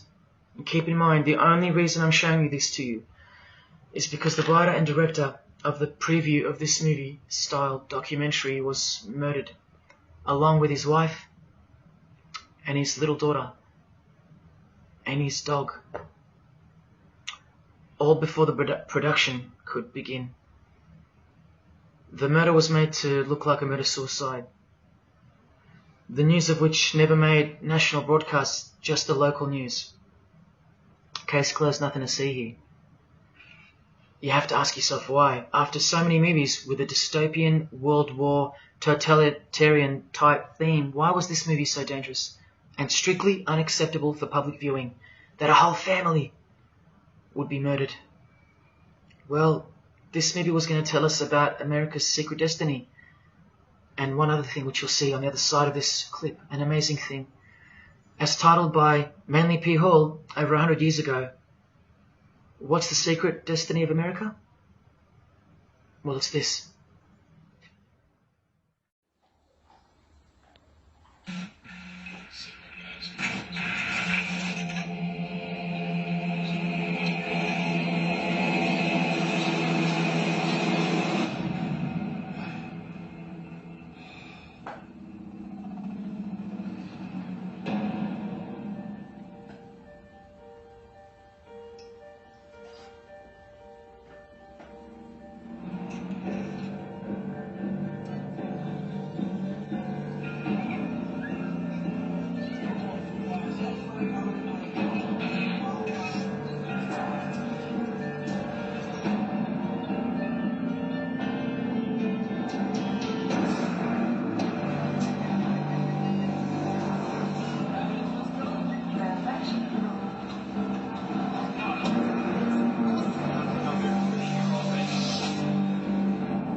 What was David's hidden message inside the Grey State?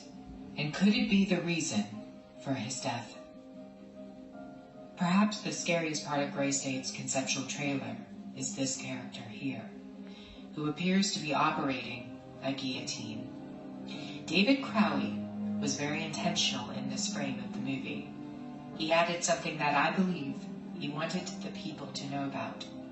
Who is the identity of this executioner? If you look closely, you will see that this terrifying character is wearing something around his waist.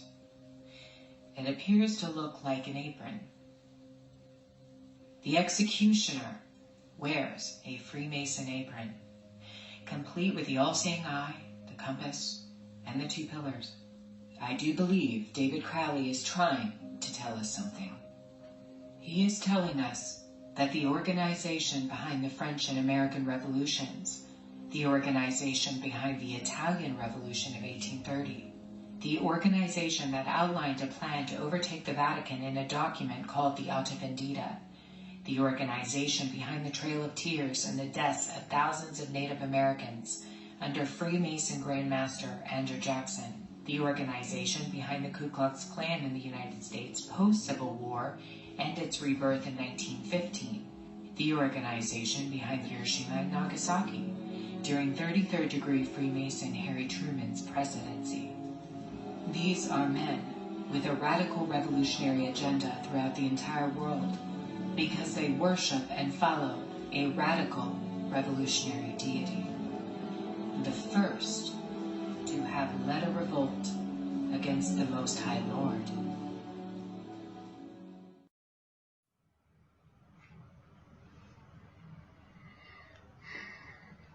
When I was in high school, coming from a completely non-Christian and non-religious family or background, I distinctly remember the first time that I decided that the Bible, or the New Testament, to be more precise, was definitely not true.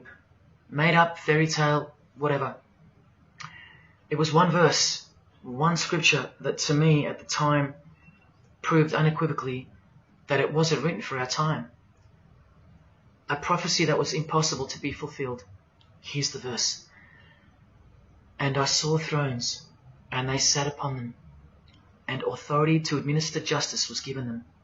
And I saw the souls of those who had been beheaded, because of the testimony they bore of Jesus, and because of the word of God. No way could guillotines be introduced as a form of execution in the 21st century, right? No way. Proof that the Bible was a prehistoric book written for prehistoric people. And this is long before he woke me up on a midnight highway to spare my life from a high-speed collision into a concrete wall. Ladies and gentlemen, in 2021, like the smartphone or the smartwatch, this is called the smart guillotine. Built by Chanel. You know, the perfume and clothing and accessories brand for the rich. What on earth does a perfume company have to do with chopping people's heads off? Well, I thought I told you that all of this is just the tip of the iceberg. I wonder who really owns Chanel. Well, here's their logo, and there is an eye in the design. And have you seen their drip design? How odd. Welcome to the real world. You ready? This is from a legislation archived from the Georgia House of Representatives in the 1995-96 sessions. This is Bill HB 1274 on the death penalty, guillotine provisions. How far along are we into enacting these bills worldwide? I don't know. Maybe they've been enacted already. But I just wanted to show you that in 1995 the ball was already rolling. Another ball that's rolling are the 7 universal Noahide laws. They sound great from the outside, designed so to conceal some terrifying details on the inside. Firstly, they were signed into US law in 1991 by George H.W. Bush on March 26. Here's the bill and resolution. It was named Education Day. As you can see in the details of Resolution HJ 104, they are the 7 Noahide laws, resolved by the Senate and House of Representatives of the United States of America in 1996. Every single president since H.W. Bush has annually re-signed this resolution.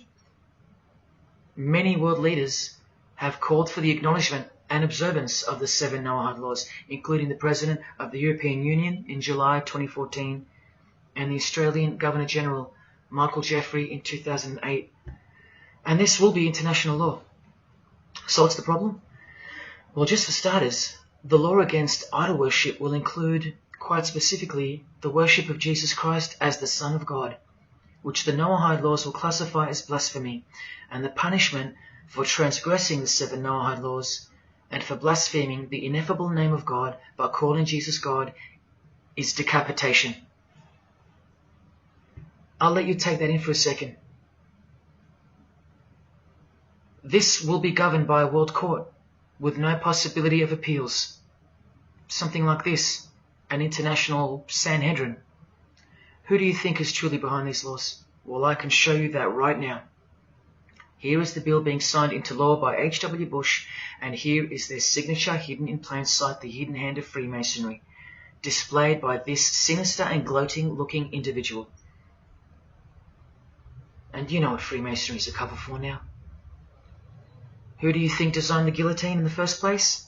This guy, Joseph Guillotine, a Freemason. Still don't believe in the prophecies of Jesus Christ? You're still in denial?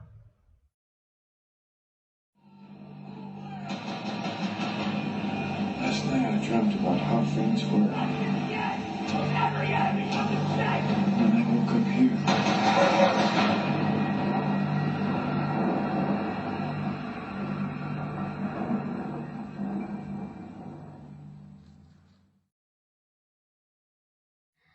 Well, that's why the director was murdered.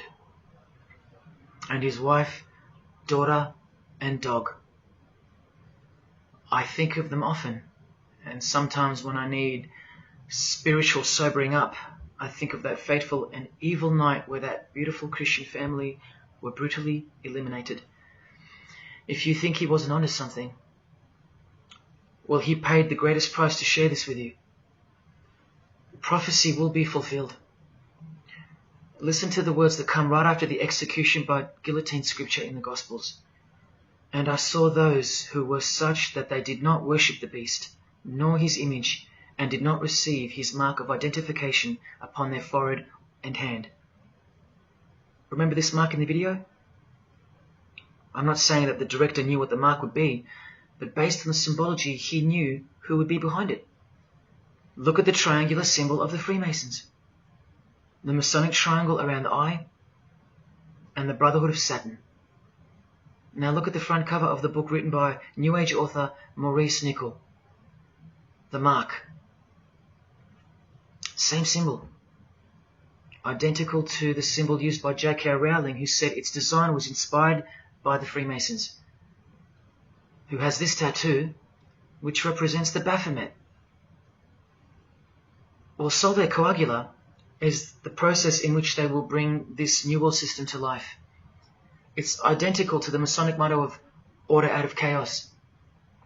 Solve means dissolve or destroy, and coagula means to bring the elements back together into a new and higher form, a new and higher system. Jesus described it as the beast system, and one way or another, we will be marked as a form of identification in order to participate. But first, chaos must ensue. A deep Masonic truth, which is mostly true anyway, is that destruction precedes construction. It's like having to destroy a tree in order to create a table. The same principle applies to creating the New Age. That's why I know that the process which involves the creation of a new system must involve the destruction of this one. Now, this is the last referenced work I'm going to use to show you who will be the head of that system, that one world government. A book by David Spangler, considered as one of the founding fathers of the modern New Age. He also has an intimate relationship with the United Nations, as shown in 1975 document which was uploaded to the UN archives in 2006. Please pause to confirm that, where you can find his name listed under the Board of Directors for the Planetary Citizens Group. In his book, Reflections on the Christ, David Spangler, remember, one of the founding fathers of the New Age and a member of the Board of Directors in a United Nations sanctioned program, repeatedly upholds and honors the entity known as Lucifer. He tells us all about what is required to step into the New Age. Well, mainly, what's required is a new understanding of the angel Lucifer.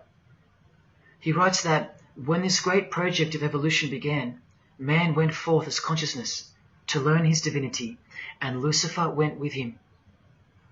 It is important to see that Lucifer, described as an angel, a being, a great and mighty planetary consciousness.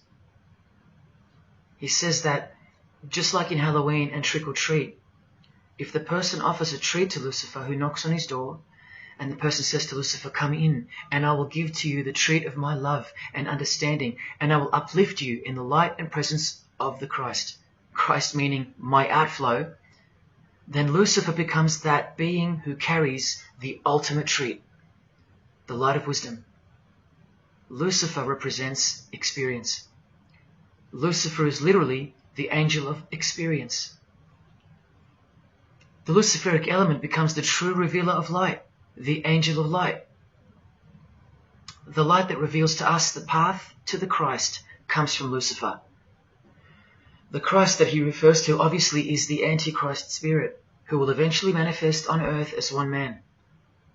But for some odd reason on page 60 he feels compelled to clarify that he was only joking once when he said maybe to enter the New Age we all need to take a Luciferic initiation. Well, that's definitely no joke. That's right. Lucifer is the savior of the secret societies.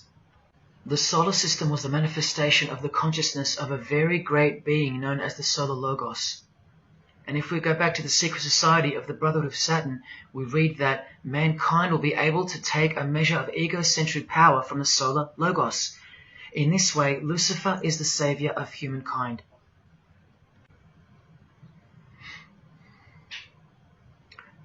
Do you see who you're dealing with? These are the people above you, the rich, powerful, influential, overflowing in all areas of those who are steering society, and they're about to reach their destination. Who showed you? Who told you? Who warned you? Jesus Christ did. Oh, those pesky Christians. In the animation flushed away, the villain Toad conspires to genocide all the rats in the sewer world and replace them with a superior species, a new species. No one is aware except for this one rat who's briefly seen in the beginning. He's a Christian rat, a nut job, carrying around a plaque, as some real-life Christians used to, warning everyone of the impending doom that is upon them. What's the twist that's hidden in plain sight for no one to see? Well, the villain Toad, planning the New Age, wears the ring of a Freemason. This ring. And he wears it exactly on the finger that a Master Mason should. It is worn on the third finger of the right hand. There is one who predicted it all, and they know that. That's why he's been so thoroughly discredited, or so it seems. Yes, the nutjob Christian was right all along. Remember one last thing before I close. From Masonic New Age author Christopher Hyer, who spoke of the well-planned-for and long-awaited invocation of the Prime Minister of the world, when he wrote in his book, A Massive Truth That I Wish With All My Being That You Would Grasp. Both satanic cults and Christian fundamentalists are closer to seeing the truth than most normal people. The world has always been at war, a spiritual war from the beginning. And if you don't know it, then you're losing the battle. The gospel tells us so accurately that the enemy we wrestle against is not made of flesh and blood, but it is made of spiritual forces of evil in heavenly realms. That's where the real war is being waged, in the spirit. And now that we know what secret societies are and what they've tapped into, we can rest assured that that statement from the Gospels is true. That's why the common denominator between all of the secret societies is the anti-Christian sentiment. You need to ask yourself why. Why the negative obsession with Christianity? It's not as if Christians run the game. Freemasons have banned Bibles from schools. They teach evolution as a fact. Pornography is thriving. There are no Christian protesters left. Homosexuality is rampant and protected, and Christianity is buckled. Which church preaches against Freemasonry? Which church is telling you about Satan and his hidden church, which has permeated every vein of society? So why do they hate Jesus if they're at the top of their game? Because Jesus Christ is real. That's why. And he left us prophecy that they can't escape. See, the more they win, the more they fall into the hands of the prophecies of Jesus and his Gospels. What a blessing for you, those who would grasp this as truth. What good news for you, and what a terrifying conundrum for them. If you've come this far, and you still don't care, or still unwilling to trust, then you deserve what's coming, as a law of nature. because you've been warned of all of it. The one world government clearly on its way. Cashless society, inevitable. The mark that each person will receive, without which you won't be able to buy or sell or participate in this world. And the manifestation of the name, the number of the name of the one who will implement this system. 666. All of it is coming to pass. Inescapable we are from him. Everything and everyone will fall back into his hands, where he will finally separate the goats from the sheep.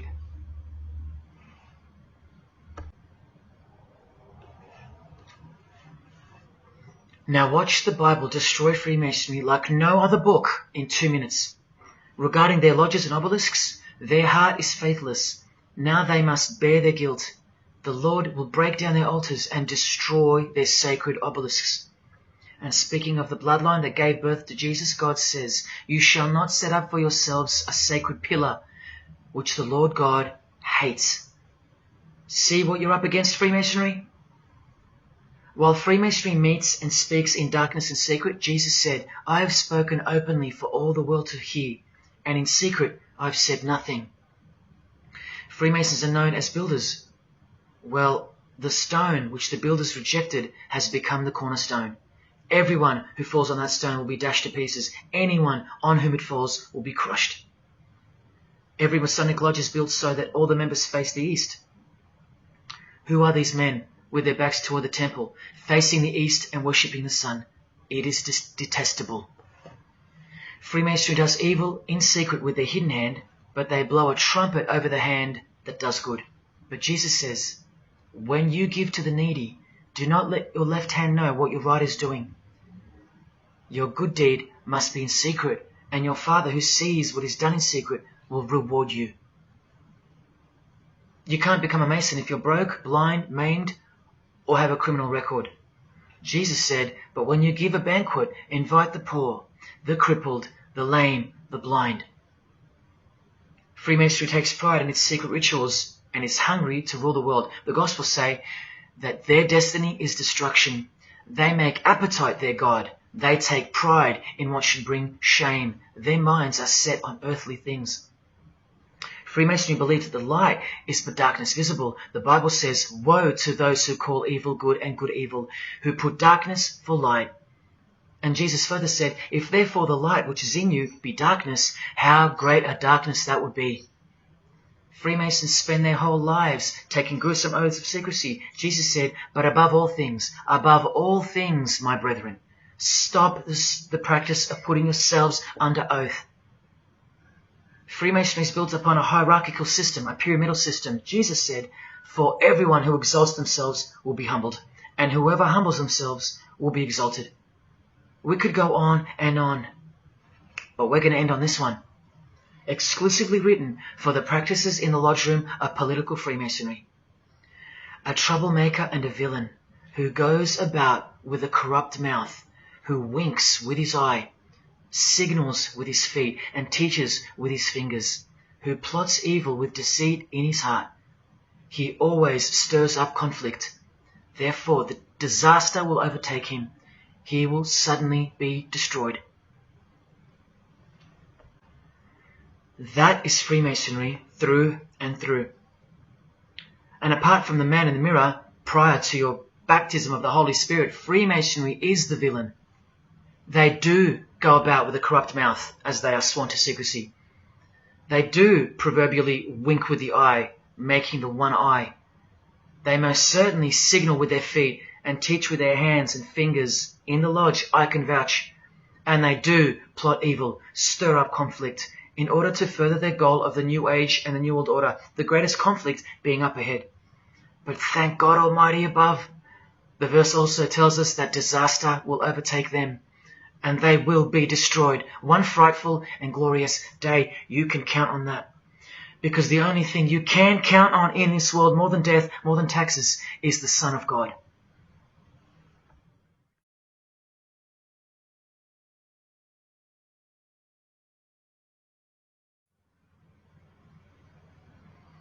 This is it. This is the last shock, and by far the biggest. If you ever needed intellectual proof that Jesus Christ is real and living right now, this is it.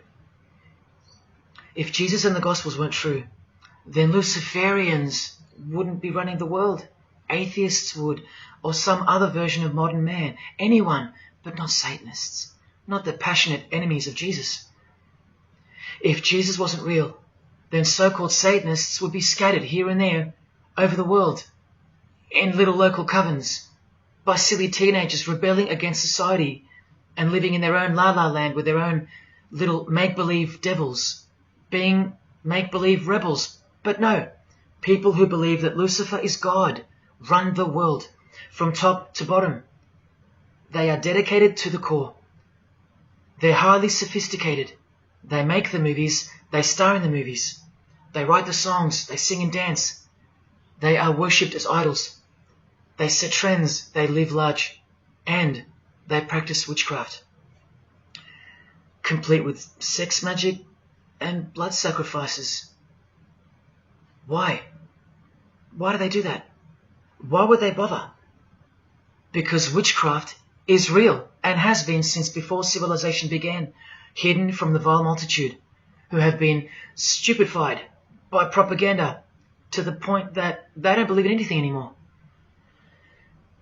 And who waged a war on witchcraft on your behalf? God did, the God of the Bible. If Jesus wasn't real, Luciferians wouldn't be building their paradise on earth. Atheists would. If Jesus wasn't real, Luciferians wouldn't be passionately hating him to the point of keeping their existence hidden under penalties of torture and death. Lo and behold, in the 21st century, yes, if Jesus was a myth, Luciferians wouldn't be working overtime to inadvertently fulfill every prophecy that Jesus gave us. Can anybody read me? What part of Jesus foretold a worldwide cashless system, a worldwide government, and a worldwide religion do you not get? If Jesus wasn't real, why do former Satanists freely admit that only the true Christians are immune to witchcraft? They have no power over the disciples of Jesus. How is that possible? And what about this one that's been going around? If the Gospels were written by the Catholic Church in order to control people, then why didn't they include a Pope in the Scriptures? There's no Pope here. Why didn't they include instructions to obey the priests? There's no priests in the New Testament, except for God himself and all his disciples. We're all priests. If the Gospels were an invention of the Catholic Church, why does Jesus say to call no man Father except your Father in heaven? Yet every priest holds the title of Father. If the Gospels were an invention of the Catholic Church to control people, why were only priests allowed to own a Bible and not the common people? Why did they burn William Tyndale at the stake, a Christian scholar who translated the Bible into English? Are you with me? Please help me understand how you don't believe in Jesus when even your enemies, the high-ranking Freemasons, think that you're stupid for not believing in Satan. There was the first shock, which was the fact that an international secret society exists at all, and that all people in power, prominence, celebrities, they're members of it. That was the first shock. The second shock was the oaths they take and the rituals they perform. Decapitated heads, brains exposed to the sun, drinking wine from human beings' skulls, all done by the people you respect the most. Pretty shocking if you have any brains left in your skull and heart left in your ribcage. The third shock was the reason they took the oaths and performed the rituals. And that reason is that the secret society they all belong to is in fact Satanism. The fourth shock was the details of witchcraft and the details of the new satanic age, the Saturnian kingdom, where billions are planned for death to pave the way for a spiritual and technological utopia. But do you know what the biggest shock of all is? The shock that surpasses all of them combined. It's Jesus. Jesus is the shock. He's the shockwave, the reality and truth of him. Because that changes everything. He changes everything. The greatest news you could never think up, that God left his abode to come here a form of hell, manifest on earth, to be ridiculed and executed to save our sorry asses by taking a bullet for us. Don't worry, his second coming won't be so sacrificial. Better start fearing like you fear a cop and like you fear a judge. Oh, I know you tremble in front of them. But you don't fear God? Oh, how we love the darkness and sin. You, possibly you, loved gossip. You loved sex and porn. You loved sodomy. You couldn't stop lying. You couldn't stop cussing. You loved your idols, singers, actors, sports people, sports teams. Putting people who fart, smell, and eventually die on a pedestal. You just couldn't cut yourself off from the ways of the world. Purity? Who wants to be pure? I have to be pure. I have to live holy. Stop sinning? That's so boring. What kind of God is this? To hell with that God. Well, do you like filth in your home? Do you? Do you like filth on your carpet, on your clothes, on your face? Do you invite filthy guests over and give them a share in all your belongings and all your power? Do you give them the keys to your house and car? No, you don't. But the Creator, who has the greatest house of all, he should. We can barely earn $1,000 a week, and we don't give that away to anyone. But now God should share his wealth with you, the unclean, the unrepentant. Is it too much to ask your filthy guests to clean up before they enter? To watch their mouths, to control their willy? Is that too much to ask? Oh, but if God was real, what about all the children that die? What about them? What are you doing about them? Are you still stuck on which phone you're going to upgrade to or what's for dinner? Why don't you leave your abode, your luxuries and your loved ones and risk it all to go save some children yourself? Oh, but what about all those who have never heard of Jesus? Let me ask you, what's your excuse? I know they have one, but what's yours? You've heard of him. Every morning you wake up and look at the calendar is a testament to his name, because it's 2021 in Australia, it's 2021 in Brazil, it's 2021 in China, it's 2021 in every single country in the world. So let me ask you, 2021 years since what? Like I said, just waking up in the morning and knowing what day it is a testament to him. But if God was real, why wouldn't he just show himself? Show himself to who? To you? You can't even get on your knees and repent. You can't even hate sin and scream out to him. So why would he? How do I get the girl if I don't ask her out? And if I do, maybe she rejects me the first time and the second. How bad do I want her? How hard will I try? Most haven't even knocked on his door. Well, I did. I just kept knocking and knocking, and then I started banging and banging. I refused to leave his porch. I lay there like a hungry puppy.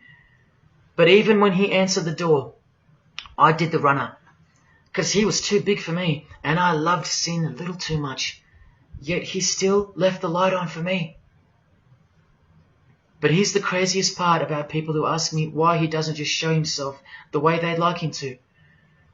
Their hearts have been so hardened that even if he did appear to them, in 2 weeks they would go back to being their old self, and he knows that. That's why. They might even forget it ever happened. Oh, that was just a crazy day. That was probably all in my head. Oh, how we love to make excuses. But if God was real, what about all the other gods? What other gods?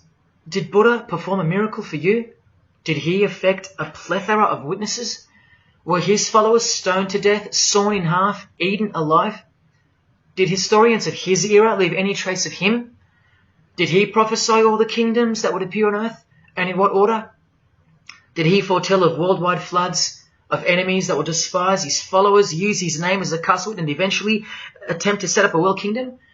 Did his appearance change the calendar from one end of the world to the other, and predict that his appearance would in fact change the calendar? What did the Prophet Muhammad do for you? Apart from stealing Jesus from billions of people and corrupting the Gospels, did he dedicate his entire life to sinlessness? Did he remain celibate so that his blood could make a difference in the hidden realm by the science of sacrifice, which is practiced in secret every day, in order to shield your very soul? No, he didn't. Instead, he had 11 wives. One of them was 9 years old, and he lived like a king, while the real king lived like a slave, and died like one too, and washed the feet of his disciples, while demons trembled at his name and presence, and still do. And let's not even bother with the other pagan gods, Osiris, Odin, Vishnu, all inventions of fertility cults that worship the sun, sex, genitals, death, destruction, agricultural religions. Did anyone else apart from Jesus Christ ever say the words, I am the truth? Have those words even ever come out of someone's mouth? I've heard of, I know the truth, I have the truth, but I am the truth? That doesn't even make sense.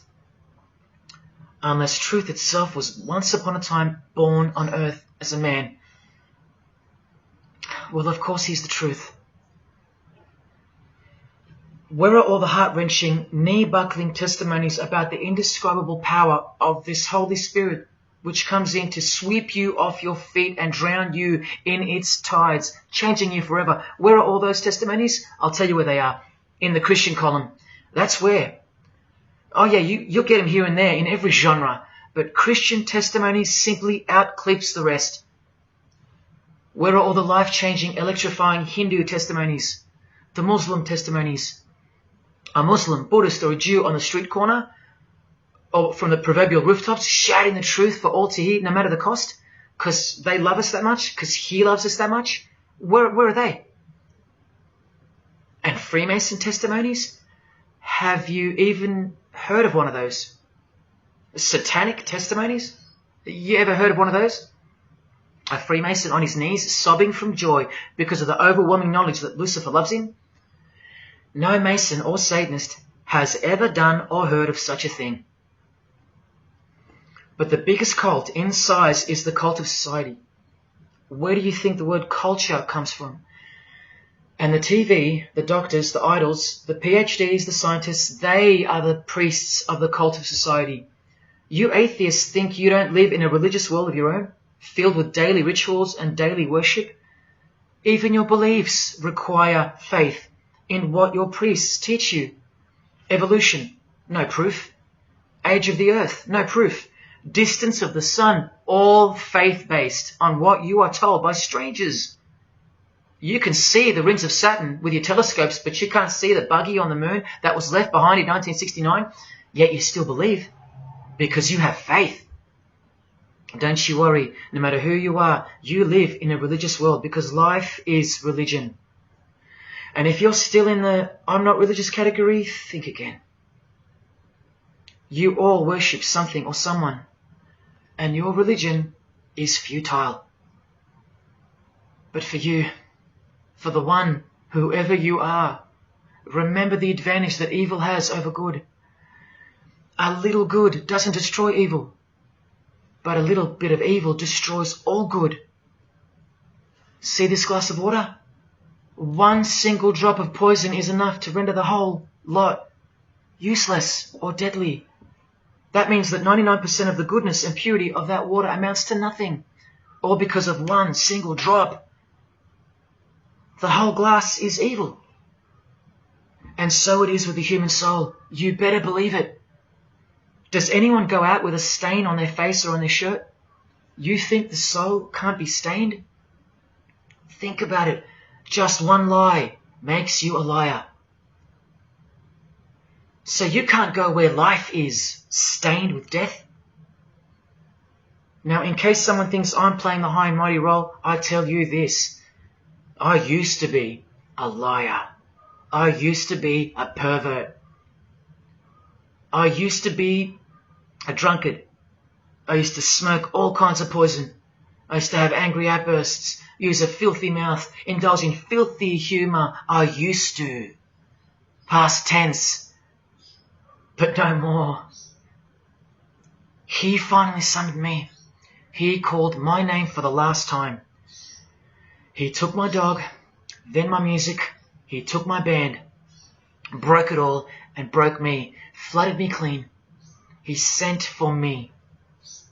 He woke me up from a deep sleep on a high-speed midnight highway with a whisper an actual whisper in my ear, and only meters between me and a concrete wall with my name on it, because he knew I had it in me. I had it in me to lay it all down, risk everything, so I can take a stand for him, for the Gospels, and for you. Well, this is me taking a stand. Brothers and sisters, I did all this for just one person, and I'll be hated and mocked and worse maybe, so that that one, whoever you may be, will wage war on sin and believe. Don't let even one drop in. No matter what the distractions this evil world may place in your path, in order to bury itself and its poison in your heart, where it will take root and overpower the 99% goodness in you. Just like only a few find success in this world, even fewer will find the kingdom. It's far more difficult than winning X Factor, or making $1 billion, or reaching a 33rd degree of a secret society. It's as difficult as loving your greatest enemy. And that's just about impossible. But if you can figure out how to do that, then you've found the road to life. And I hope to see you soon. God love. Jesus wins.